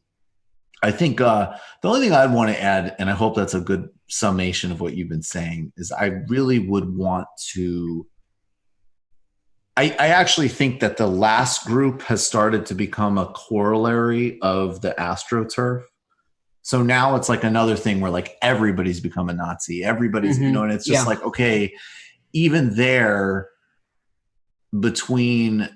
distinguishing between somebody with a distasteful or even repulsive personal attitude that isn't that is not a actual ideology. Right. And then also, again, even groups that are, look, I think there's some problem structurally, frankly, that when so much energy was put on these really disturbing, like brown shirt like deployments, in a way almost over-valorizing them, when at the same time, to me, like the big picture story was the element to which, like, obviously these ideas are seeping in the center of power, right? And affiliated with people connected to Peter Thiel or Trump or whatever. Anyway, I just want to caution on that one, because I think that's another one. 10 years ago, it was all an AstroTurf, and now it's either an AstroTurf or they're all just Nazis. And I think we got to be very, especially as there are some actual Nazi elements, be really disciplined in making those distinctions. Yeah, absolutely. And there's a lot of ways to slice that question. One way that I slice it is, are people self-organized on purpose. And some of the militia groups are self-organized as Nazis on purpose. Other groups are, have, whether they even have a lot of the same beliefs or not, it's different organizing conditions for us, and knowing the difference matters. And because I'm, as an organizer, interested in what's the balance of forces of various social blocks in society, who's mobilizing them to what ends, and how, and then how do we play that game, right? And the Republicans are very skilled at playing that game right now. And just to break it down tactically, what I see happening is there's a template set for replicable actions, which is at this point, at least in Michigan, seeded by a funder. So it might be the case that the first one in Michigan, let's imagine that every single one of those was paid by the DeVos family. Well, that seeds a template. Those folks then they create talking points, organizing tools, coordinated press releases that then get sent out to various networks, right? Some of them are completely organic and, spring up on Facebook, and some of them move through other kinds of networks. Those are then used, and then it spreads, and it can spread in a rapid and organic way that no longer needs to be seeded. That's what we do as organizers as well, on the left. I mean, we don't do paid protesters. That's not a thing. We don't have the resources to do that. But I'm not sure that they do either, and then they seed their tactics where there's a mixture of the name of the group is the tactic. So it spreads the concept of the tactic. So Gridlock PA shows okay, we're doing a blockade that is a moving blockade within cars. Or they'll do things like, Pennsylvanians Against Excessive Quarantine, which is smart messaging for the name of an organization in terms of, which is, the difference of Occupy Wall Street is the name is tactically naming your group instead of naming your group about your objectives, right? And that spreads faster. And if you can control the messaging, then it's effective. But if you can't control the messaging, then all that spreads is the name of a tactic and not actually your goals, right? It does strike me that right-wing protests always get astronomical media attention, which is what you started out by saying of it's my biggest frustration that, in the climate movement, we could pull out, 250,000 people to an action and it wouldn't get attention beyond local media. And you can get a couple hundred people. Not that I'm saying this shouldn't be covered. We're covering it. I think this is it's a dramatic thing that's happening right now. But this is how I felt during the Tea Party protests of the level of outsized megaphone that they have is tremendous. And the GOP knows how to play an inside-outside game. And so Trump's response with his tweets, there's to me a few layers of the game being played. One is the seeding of a media narrative, and sort of Trump having, basically creating a media predicate for, in the fall when people are hurting, they can blame the Democrats for the fact that they're hurting, and shoring up, the echo chamber of Fox News is one part. Another part is, Trump giving himself space to say there's popular support for what he's doing. Then, I'm not sure the exact game that's happened I heard that today there was a number of states that in response to this lifted some social distancing measures, at least in Georgia and maybe Tennessee.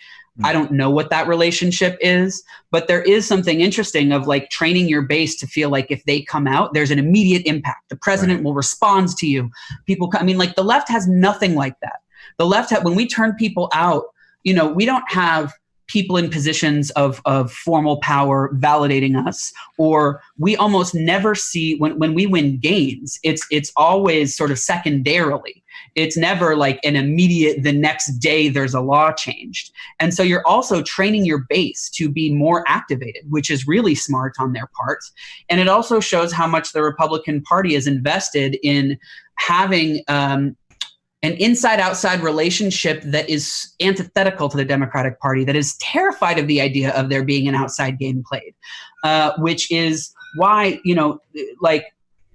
that's why it was heartbreaking when Obama mothballed OFA because the proposition was we're going to create a vehicle for outside mobilization, which will give me space to push further to the left.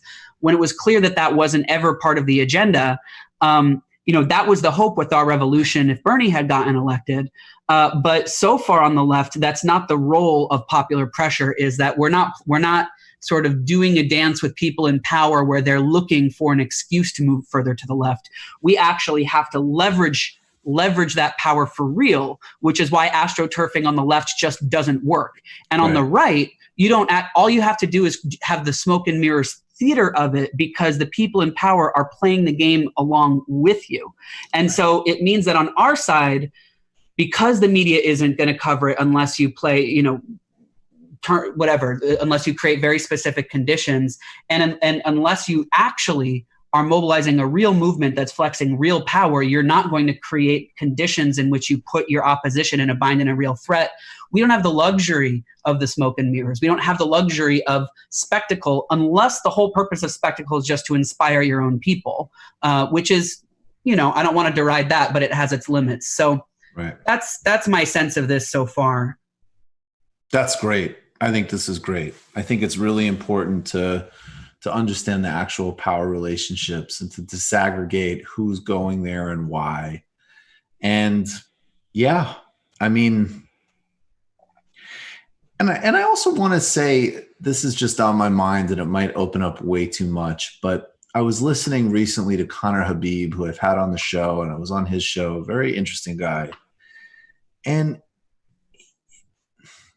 I mean, this also fits with some of my own sort of hesitation around like hegemonic language around science. And I loved the way Cornel West was talking about the distinction between a scientific sort of approach is essential and indispensable for any kind of human enterprise, like actual open inquiry and empiricism, but that the sort of dogmatism doesn't work either. And I see, like, in some of these arguments, and again, I'll register the same disgust, absolutely, footage of, some fucking idiot screaming at a nurse in a mask. I mean,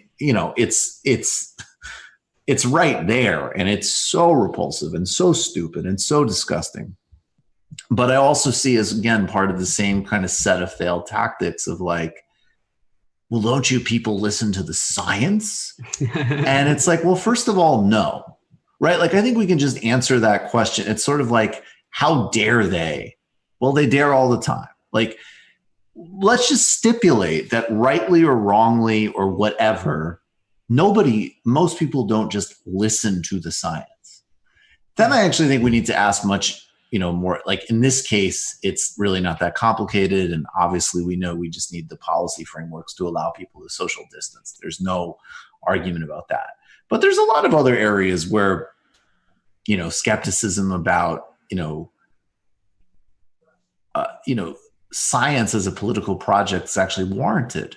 So I just see I just wanted to add that I just see so many tropes that really just do kind of reinforce just this sort of liberal elitism, for lack of a better word. And I think what's kind of funny and ironic is that while people are doing that game and getting self-satisfied, that's another thing that these right-wing protests always count on. You could actually add it to your grids. Like, then, Patton Oswalt will say, what the hell is wrong with, sitting in your home and, watching Netflix and ordering Thai food? And, that'll be great. Like, some out of touch Hollywood asshole will make a completely unrealistic assessment of like tens of millions of Americans and how they're dealing with this right now. Did Patton Oswalt say that?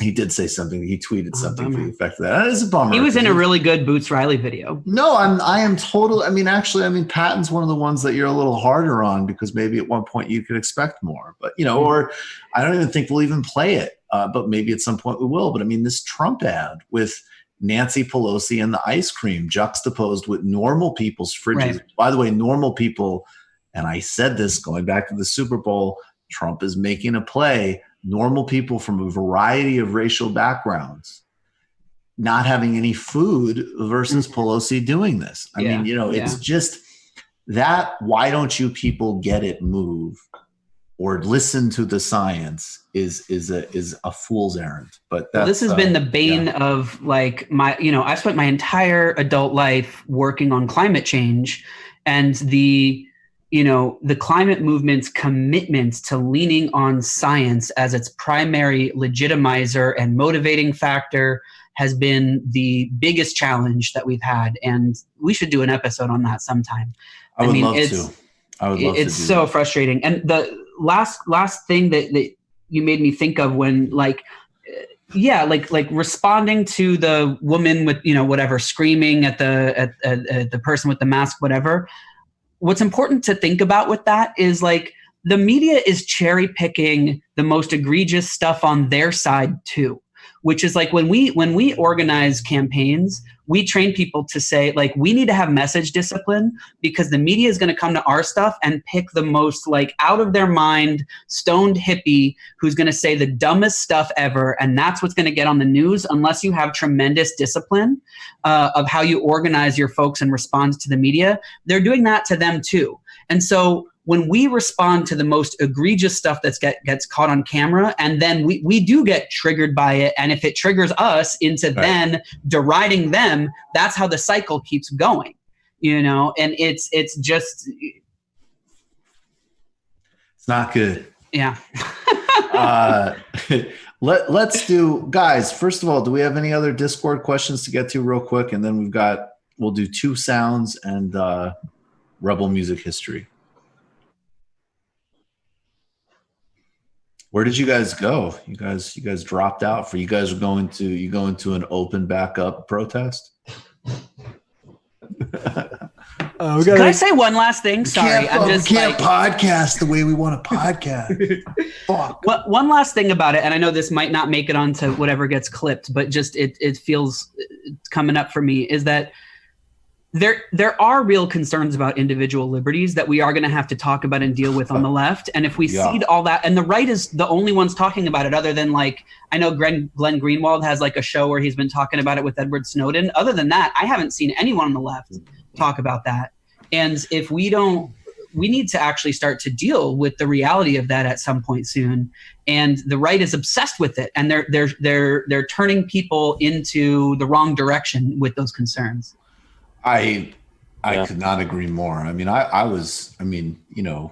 covered on this show, and I guess, and to Ari Melber's credit, he did a segment on, what Bill Barr was trying to do in terms of pretrial detention. But I think both as policy from the government, policy from private sector surveillance, and also, again, even just social attitudes. Like, I think, even all these like really, really toxic social habits that have formed around, various subcultures and all of this type of stuff reflects macro changes and a complete elimination of privacy and process. And that's a huge problem. So let's build something around that next week, because I think it really requires like an actual conversation. Because of course, and then yes, obviously, sure, great, cede it to Alex Jones, and we can sit around and talk about the science.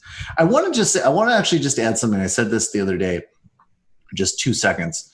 This guy Parag Khan, I was watching an interview with him. He's this policy guy, and pretty different politics in some ways, but in a lot of ways. But he had this great point, which I appreciated the confidence of it, because somebody asked him about, he was primarily talking about Asian responses, and he's based in Singapore. But they were talking about Europe, and he was like, yeah, like, yes, Orban has made this power grab and it's horrible and whatever. And he's like, but Orban has actually not been very effective at dealing with Corona. And if you go back to Asia, the highest performers are South Korea, Taiwan, and then in Europe, like Germany, done pretty well. And he's like, so what? He's like, this isn't as like melodramatic as talking about authoritarians or whatever, but basically like high functioning democracies with national health care are doing best. And it's not like, it isn't like these doom stories or all this other stuff. Like, it's super conventional. It's super boring. It's what you'd expect. And it's what's happening. Mm-hmm. And I actually thought that was a very we should actually remember that. And again, not to valorize those governments, but it's like, no, it is cool that South Korea is crushing Hungary in response to this relative to just what kind of governance it's incentivizing. And it is cool, in fact, that actually the governing party just won a massive by-election in South Korea. They're getting rewarded for, increasing the minimum wage, trying to have peace on the peninsula, and handling Corona well. That's cool. That's a good signal. Also, the president's a big animal rights guy who's adopted a bunch of dogs. So I like that too. Let's. Do we have any questions, Matt? Yeah, one here from Jalen Perkins. Can you speak on your spiritual practices and the contributions they have made to your politics? Do you believe that the left should be anti-atheist, or more specifically oppose antagonistic secularism?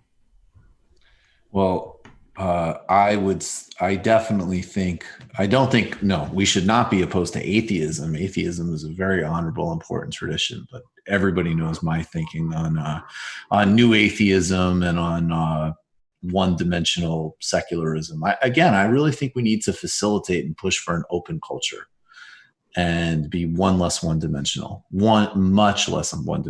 in general. I got one final one. Or do you want to? Are you going? Oh, Joshua, just real quick, Joshua, do you have practices? I mean, right. I think certain spiritual, meditation and other things have impacted me for sure. Yeah. I mean, I don't know, how we define the left, and I don't, right, have too much of an interest in being in large scale debates, but I will say that movement formations need to be doing things that resource them in a way that I would call spiritual. And I don't care if they call it spiritual, but I mean, you need to be connected to ritual. You need to, the movements that are most successful are movements that sing together, or movements that have a material relationship to the land that they're on. I think of those things as spiritual. When I'm organizing, I don't use that language because I don't think that language is necessarily helpful. But I do think that our movements need to be resourced in a way where people are connected to a North Star beyond themselves. And, it depends on who I'm organizing, and it depends on what tradition that they come out of.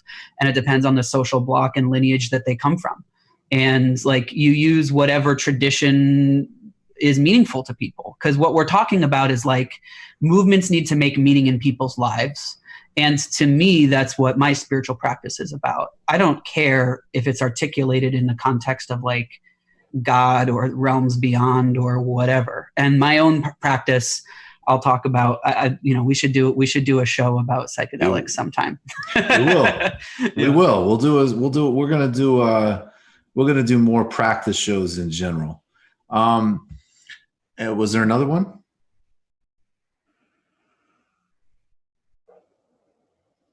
No, you're good. You're not muted. I was muted for everybody else. Gotcha. Quick, we got two. The quick one is a question from Dave from Jamaica. Josh, what is your favorite dance hall song this year? Ooh, that's a good question. I don't know if this year means come out this year. I haven't been up on my 2020 dance hall. And this is gonna date me, but I actually think the song "King of the Dance Hall" is still my favorite song that I listen to constantly. And you should stay on for the Rebel music history part, because we're talking about Jamaican music again. I know it's really it's 2019, and it's a really easy one. But the Movado, the Failure record, I don't even remember the name of it, but my God, that record is amazing. All right, Joshua, it's music time, and then we got a couple of clips. But first, it's time for the music history. Let's go. All right. So today, I want to talk about a band called The Specials from the UK. I'm holding up a 7-inch single of the song Ghost Town. And it struck me actually, Michael, when you were interviewing Dr. Cornel West today, there's two things you both said, both that are in a little bit of tension that I loved. One is that you said early on in the interview, you were just talking about our landscape, and you said, it looks bleak and it feels bleak. And Dr. West said, it is bleak. That's right. It is bleak. And then, I love that realism. Yeah. And then later he said, musicians are the vanguard of the species. And the first part, I think, relates to this song Ghost Town. And the second part, I think, relates to the role that the Specials played in 1970s and 80s UK. And the founder of Rock Against Racism called it crisis music. And it feels eerily relevant to the town, the mood right now, not just because a lot of downtowns feel like ghost towns. But let me contextualize the genre of music first, and then we'll talk about the record. So we're talking about the lineage of ska music, and in post World War II, Britain was destroyed, and there was a huge influx of Jamaican migrants to come and rebuild England as laborers. And the next generation, first generation immigrants of Jamaicans were growing up in urban centers all around the UK, and in working class cities like Coventry, were growing up next to white kids in mass in a way that was a different working class kind of racial demographic than the UK had ever seen. And at the time, the wave of working class white music was like the early kind of punk rock stuff, and there was these like kind of awkward attempts to fuse punk and reggae music, which never worked out very well, except for the Clash did it well. But in Coventry, there was a group of folks who said, why don't we fuse like the energy and attitude of punk with the ancestor of reggae, which is ska music. So ska music emerged in Jamaica in the late 1950s and through the late 1960s. And this was the music that like a lot of these kids growing up, it was what their parents listened to. And it's like reggae, but it's faster and it's more guitar driven. And it's more politicized and it's less spiritual. So rather than like orienting around the figure of like a Rastafarian, it was organized around the figure of a rude boy, which is like a gangster. And so it was, kind of valorized sort of this gangster image. So I'm talking about, first wave acts like Prince Buster or Derek Morgan or Laurel Aiken. Actually, this is Desmond Decker, who was a mentor to Bob Marley. You can kind of see his like 1950s rude boy style. He's my favorite artist in the world. We'll, I'm sure, talk about him more another time. Or like early Toots and the Maytals, Don Drummond. So this is some of the lineage, right? Two-tone music in 1977 is born with this band called the Specials. And it's they launch not just a sound, but they are self-consciously trying to build a musical subcultural movement, and it is explicitly rooted in working class politics, and it has a musical mission of organizing working class youth to turn over to a politic of primarily anti-racism. And so the larger kind of milieu was that a lot of kind of the equivalent of rude boys in England at the time were skinheads, which were not politicized necessarily in either direction. Right. And the National Front, who were Nazis, were actually actively recruiting skinheads into their ranks. And so this was sort of a counter recruitment effort. So their whole aesthetic and style is like, black and white checkers. And they are, like the music, the headlines at the time, they're the first bands that reaches the top of the pops that is a multiracial band. That's never happened in British history. And it's like blows people's minds. Yeah. Were you? No, I'm listening. Oh, cool. They're like, this isn't a concert with black bands and white bands on the same bill. This is a band with black and white members in the same group together. Like, it was like, right. And it spawns this whole orientation to like basically the principles of the movement were like, number one, knowing your roots, so that they were really paying homage to the lineage of Black music and applying it towards working class conditions in the UK. So there was like, they had like Rico Rodriguez, who was the trombonist of the band The Scatolites, who was like one of the inventors of reggae music, joined their band. They were constantly reinventing these old songs, and they got huge. Their first 7 singles all went top 10, and it also the reason why I mentioned the like knowing your roots stuff is they were insisting on music being high context and being contextualized both in sort of a cultural but also a political and economic milieu that was at its root fundamentally defined by working class politics above all else, in a way that I wanted to share on this show, because I think that what you're teasing out in your interviews with both Adolph Reed and Dr. Cornel West that speaks to one of the Discord questions earlier is a materialist anti-racism. And that, I think, is what is embodied by a bands like this. And so I'll just talk about the record briefly. Could we do, I have a sound clip of an interview about the record that will just set it up. You got it, David? It's coming. Sweet.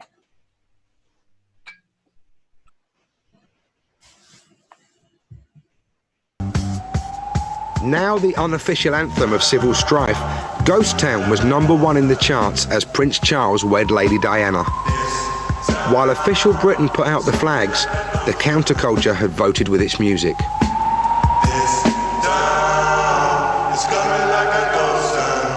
We really need to focus on the place of Ghost Town as a very important kind of cultural event, in not only providing a sort of coincidence that helps to explain that incredible wave of rioting, but also in offering a kind of explanation for it afterwards, and in tapping into all those historic forces that produced it in the first place.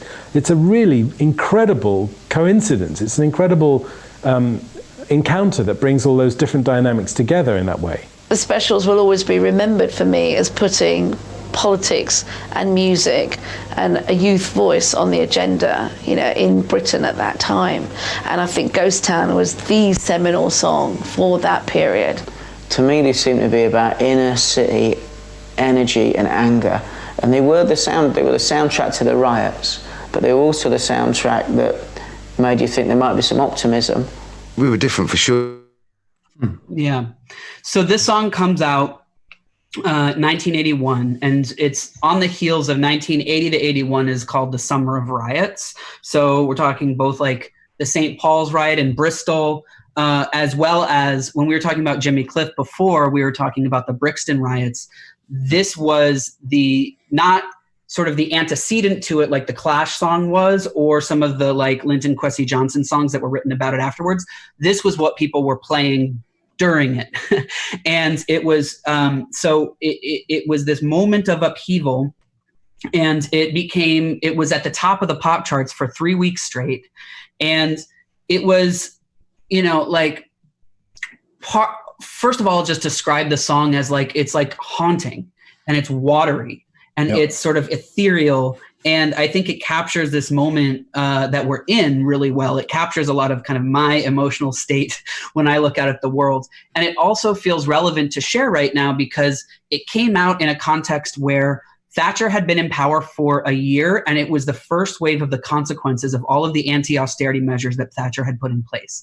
And so there was 1 million people that got put on unemployment, lost their jobs that year. And I think it was something like that. So the total rolls were 2.5 million people in Britain were unemployed that year, which was the highest that it had been in the history of that country. And so there's all of these angry, poor and working class youth who are getting mobilized politically. And this, the last piece that I want to share that I'm curious to get your take on, Michael, is the other reason I wanted to share it is to talk about the role of subculture and the relationship between subculture and mass movements. Yeah. And I'll also just say that, like, this is the band that politicized me. Like I was in a ska band when I was a teenager. I interviewed the Specials in the mid 90s. Wow. I saw them they were a part of my development, you know, and both you know, like I had a zine in like the mid 90s and would like ask them about racism, and they would like school me and tell me stories about it, just as some like fresh faced young kid that was like able to sneak backstage at a show, you know? And like, we talk a lot on this show about the ways that when the left gets stuck in subcultural modes that prioritize style over substance, and get away from orienting to a mass movement, that is like the death of the left. And to me, the distinction is that like a subculture is about signaling your alienation with society, whereas a movement is actually trying to proactively change it. And if you want to change society, you need to recognize yourself as a part of it, not just define yourself in opposition to it. Right. And so the trap that the left gets in that we deconstruct all the time is like when you get stuck into a subcultural stance, that prevents you from orienting in a mass way. And certainly when the style of the politics gets you away from a materialist frame, it gets whatever. We talk about it all the time. On the other hand, though, youth subcultures in particular and musical subcultures in general are social blocks that mass movements can organize and mobilize on their behalf. And there are lots of people who get politicized through them, and what the Specials created through the two-tone ska movement is one of them, where people go on and like, you know, Jerry Corbyn has cited the Specials as something that like oriented his politics at a certain moment. And so it's a conduit, if it's done well, into mass politics. If you have mass-based organizations who are then looking at at subcultures as a base from which to organize. The other thing that's worth pointing out is during this period in Britain, the National Front was very active, which was their neo-Nazi movement. They were making electoral gains, and they had their sort of like frontline street protesters were also, they were organizing from within youth subcultures. And so two-tone was a subcultural. I don't want to say the word movement because it's not really what I mean, but it was a subculture that was able to siphon people off who were working class people who were looking for some expression of their pain, who could have easily broken fascist. And instead they broke anti-fascist because there was a subculture that gave them meaning, which removed the National Front, which like could have actually had a lot more street muscle that it could have mobilized had this not happened. And so I think that's the dialectic with the role of subculture that is part of what I want to explore through this series when we think about music and its relationship to movements. Oh, it's awesome. I just have a couple of quick thoughts, and I know that we'll keep exploring them more, but I think the first part that kind of comes to me, and this is weird, this reminds me of like when I was first out of college and I was doing some like super basic trend watching work, nothing all that glamorous, but I was involved in that world a little bit. And a lot of that world is, you know, it's bullshit. I mean, it really is just trying to kind of snoop on culture and, you know, turn it into ad campaigns or whatever. Although I have a lot of compassion in some ways for that field because it's sort of like the only area where, you know, you want to be creative, but like have dental insurance. So you look at, you know, branding or whatever. But one thing that I learned, I think I have a sense of from that, which is really interesting, which is like this moment you're describing is so specific and so powerful and so resonant, and it really can't be replicated. So I think another thing that also happens too is that people, we have these extraordinary examples from a variety of different contexts, and they're powerful and they're real and they're significant, like, you know, the human antennas of culture. But we get fixated, and then I think sometimes like kind of try to recreate them. I mean, like the most extreme version of that is like, you know, oh my God, like the whole horrible protests with like the same folk songs being played again or whatever. And it isn't like, I mean, those folk songs are actually beautiful historically. Like we talked about that last week, but you can't replicate them or force them in a new context. So I think one of the paradoxes about learning from those things is the extent to which there really was something new going on, and you have to like try to orient yourself to your present context, because who knows how those things are going to emerge now. And I also think, unfortunately, I do think that, you know, capitalism in some ways is so much more burrowed into cultural production. It makes it a little bit difficult, right?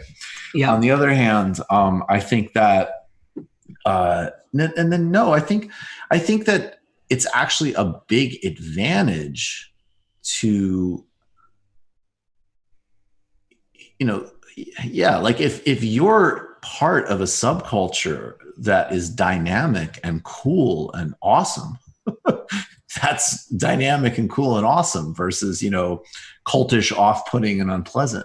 Right. And then the third thing that I do want, that I think is important, is I do think that we did learn in a variety of different ways that capitalism, and even now with like transgression, and in the like Kill All Normies book, she broke this down, like that some things that used to be considered to be very clear kind of cultural signifiers of the left can either be in the mass sense. Like I listened to this fun, I forget where, but it was like a fun defense of hippies. And they were like, you know, hippies get so much shit, but like the punks actually sold out a lot more.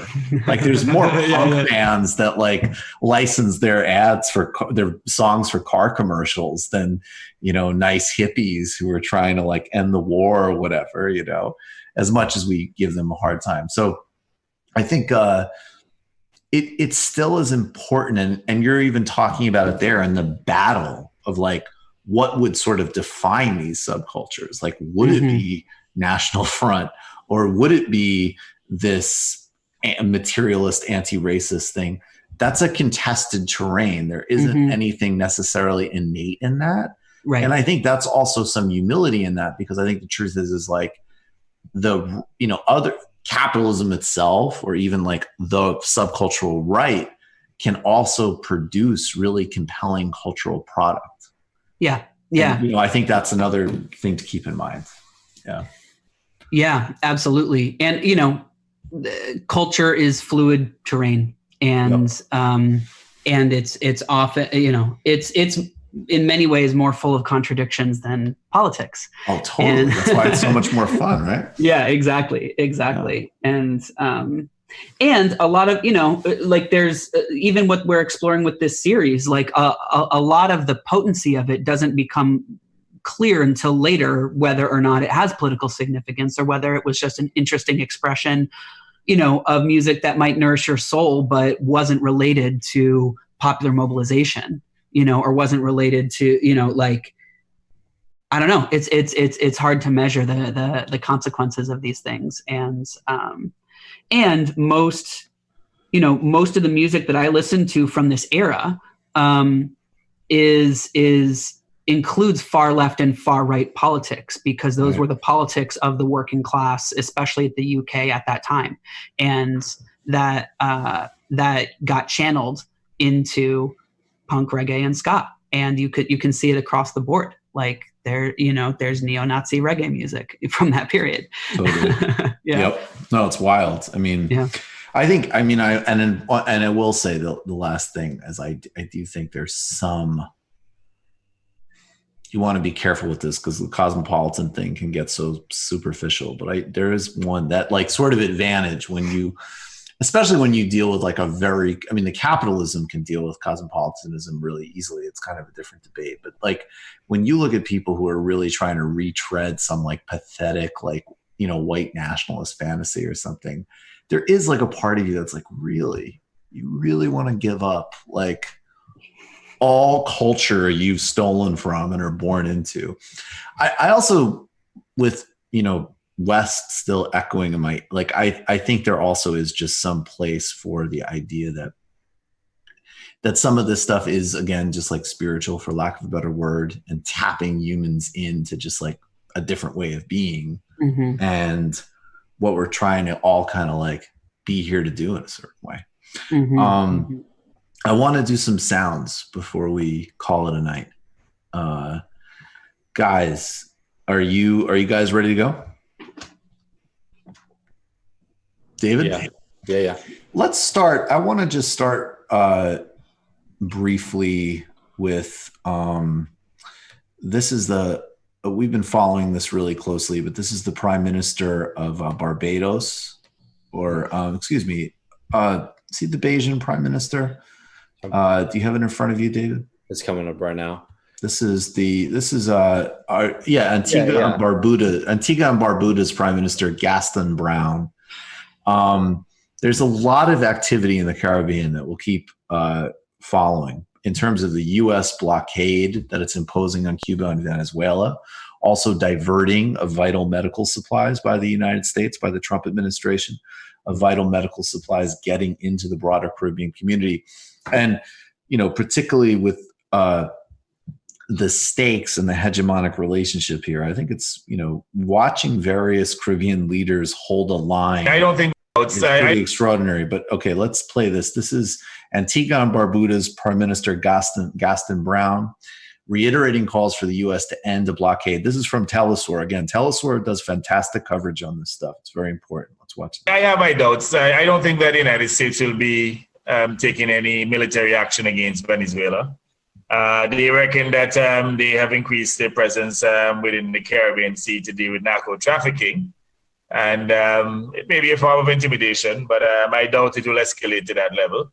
At the CARICOM level, at a meeting that we held recently, we all agreed that the U.S. should reconsider its position against Venezuela and Cuba. During this time of crisis, they need to lift those sanctions and to bring some relief to the people of Cuba and Venezuela. I have my doubts. I don't think so. Look, there's some optimism. I will say, in terms of the optimism of no military action against Venezuela, in addition to everything else that's going on, I would obviously put nothing past these people. But the just total collapse of oil prices might buy Venezuela a little bit more time as well. That does not help the United States for that type of action. Mm-hmm. Yeah, ultimate solidarity with all those people. It's so brave to continue to sit at the onslaught of, U.S. militarism and, continue to do the domestic work that you need to and try to have the international voice that you deserve. Oh, I think that these are, the CARICOM community, and obviously I think Ralph Gonzalez, I'll pronounce his name correctly one day, and Mia Motley of Barbados, the way they used their opportunities at the United Nations to they condemned U.S. aggression against Venezuela several months ago when we were on the verge of war. There was a bipartisan march towards military action in Venezuela. It has been a key goal of the Trump administration from the beginning. And of course, a U.S. intelligence and military goal going back to 2002, as I always say. And it's very important to have solidarity with and really amplify Caribbean leadership on these issues, because they do not have a strong geostrategic base upon which to resist, other than the fact that they will deal with all of the disastrous fallout, first and foremost from a crisis and civil war that would be sparked by a U.S. invasion on Venezuela. Okay, Joshua, we have another Pepe Mujica sound for you. I'm still on this kick. I think this is, again, really something. And I really think that this is where I will be, not necessarily materialist. I think it's just incredibly important to amplify these different voices and ways of being in the world, particularly when they're connected with projects of power and broader justice. This is from several years ago. This is a YouTube channel by a guy named Fabian Dietrich. I don't know his channel very well, but I know he caught this, so I want to give credit where credit is due. Maybe go out there and give him a subscribe. And this is advice for young people from Pepe Mujica. Y si sos joven, tienes que saber esto. La vida se te escapa y se te va minuto a minuto. Y no puedes ir al supermercado y comprar vida. Just rewind it a little bit and then turn it down just a bit. It's quite loud. Sos joven, tienes que saber esto. La vida se te escapa y se te va minuto a minuto y no puedes ir al supermercado y comprar vida. Entonces, lucha por vivirla, por darle contenido a la vida. La diferencia de la vida humana a las otras formas de vida es que tú le puedes dar hasta cierto punto una orientación a tu vida. Tú puedes, en términos relativos, ser autor del camino de tu propia vida. No eres como un vegetal que vives porque naciste. Después de haber nacido puedes dar un contenido o no. O puedes enajenar tu vida, que te la compre el mercado. Y te pasas toda la vida pagando tarjeta y comprando cacharros. Y le das para adelante y al final después estás como un viejo como yo. Todo lleno de reumatismos, te pelaste. ¿Y qué hiciste en este mundo? Pero si tuviste un sueño y peleaste por una esperanza e intentaste transmitirle a los que quedan, tal vez quede un pequeño aliento rodando en las colinas, en los mares. Un pálido recuerdo que vale más que un monumento, que un libro, que un himno, que una poesía. La esperanza humana que se va realizando en las nuevas generaciones. Compañeros, nada vale más que la vida. Luchen por la felicidad. Y la felicidad es darle contenido a la vida y rumbo a la vida y no dejarte que te la roben. Y para eso no hay receta. Está acá, en la conciencia. Si sos usado o usás la maravillosa oportunidad de haber nacido, casi milagrosa.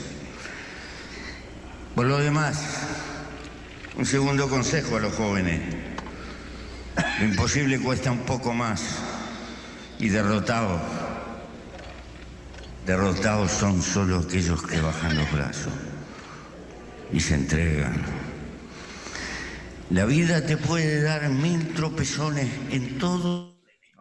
All right, yeah, and I'll tweet that out so you can watch the rest of it. I just want to say, I think those words speak for themselves. I think it's amazing. But we've been talking a lot about, can people with left politics have answers and engage on alienation as it is expressed in people's lives? Or what if somebody with, ridiculous politics has a self-help message? I think we have the material. And I think we definitely have people that can really synthesize a mission for a larger whole with a very deep existential sense of self and purpose. And I think he did that beautifully.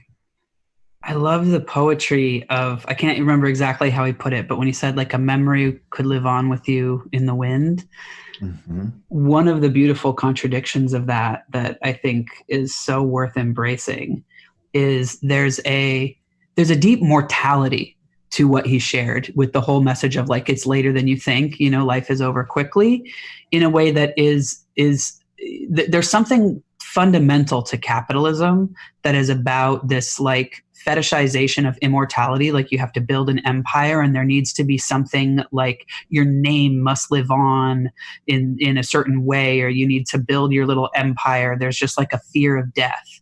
And I think the counter to that is to embrace the preciousness of life, to give it purpose and meaning, which is a lot of what he was talking about. But then also the other side of it is like this notion of like being a good ancestor, of like, what's the impact you're leaving behind for the sake of all of creation? And that will live on in the winds, that will live on.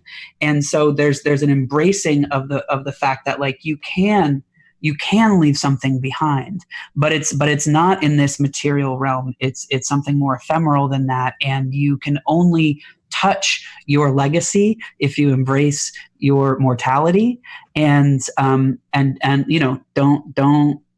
don't sleep on it, Yeah, don't sleep on it. And I like that. I like to spend your whole life working your ass off. I think, again, also his critique of materialism that's balanced with, of course, we need to completely get rid of poverty and people need to live good lives is so healthy and so balanced. And so down to earth. I really appreciate it. And I also do think, again, that's something you can hold in a completely secular way, that the fact of life, you being here, is unbelievable. It's extraordinary, not expected. And, to think of it as such. Yeah. I mean, he's an atheist. He's like, he's sure is. That tradition of great thinkers who recognize the moment that we're in. And I like the kind of existential position too that he highlights of, recognizing that you can be anything, right? Like, not in the kind of stupid schoolboy way, but, in the sense of like, you have like control of your destiny to some extent, regardless of the social conditions that we are born into. We don't choose those, but we do get to choose how we react to them and live with them. Absolutely. All right. Well, folks, big night. Congratulations, everybody. You guys really practiced that commitment that he was talking about with the stamina of your show tonight and the length of the post game, and just like, thank you for going so hard and so long. Oh, come on. Thank you as always. We appreciate you so much, brother. And, that was an awesome, again, President Lula, Cornell, and, and the relationships with, these so many great figures, Adolph Reed, Richard Wolff, Harvey Kaye, and then, of course, all of this, like, amazing network of peers. It's awesome. And I really appreciate you guys. I appreciate the whole community. We've got a bunch more coming for you this week, so stay tuned. And of course, Saturday, the new show with Anna Jacobin, which is really good.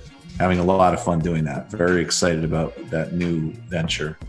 Everybody stay safe, stay healthy. Appreciate all of you. Be well. Take care.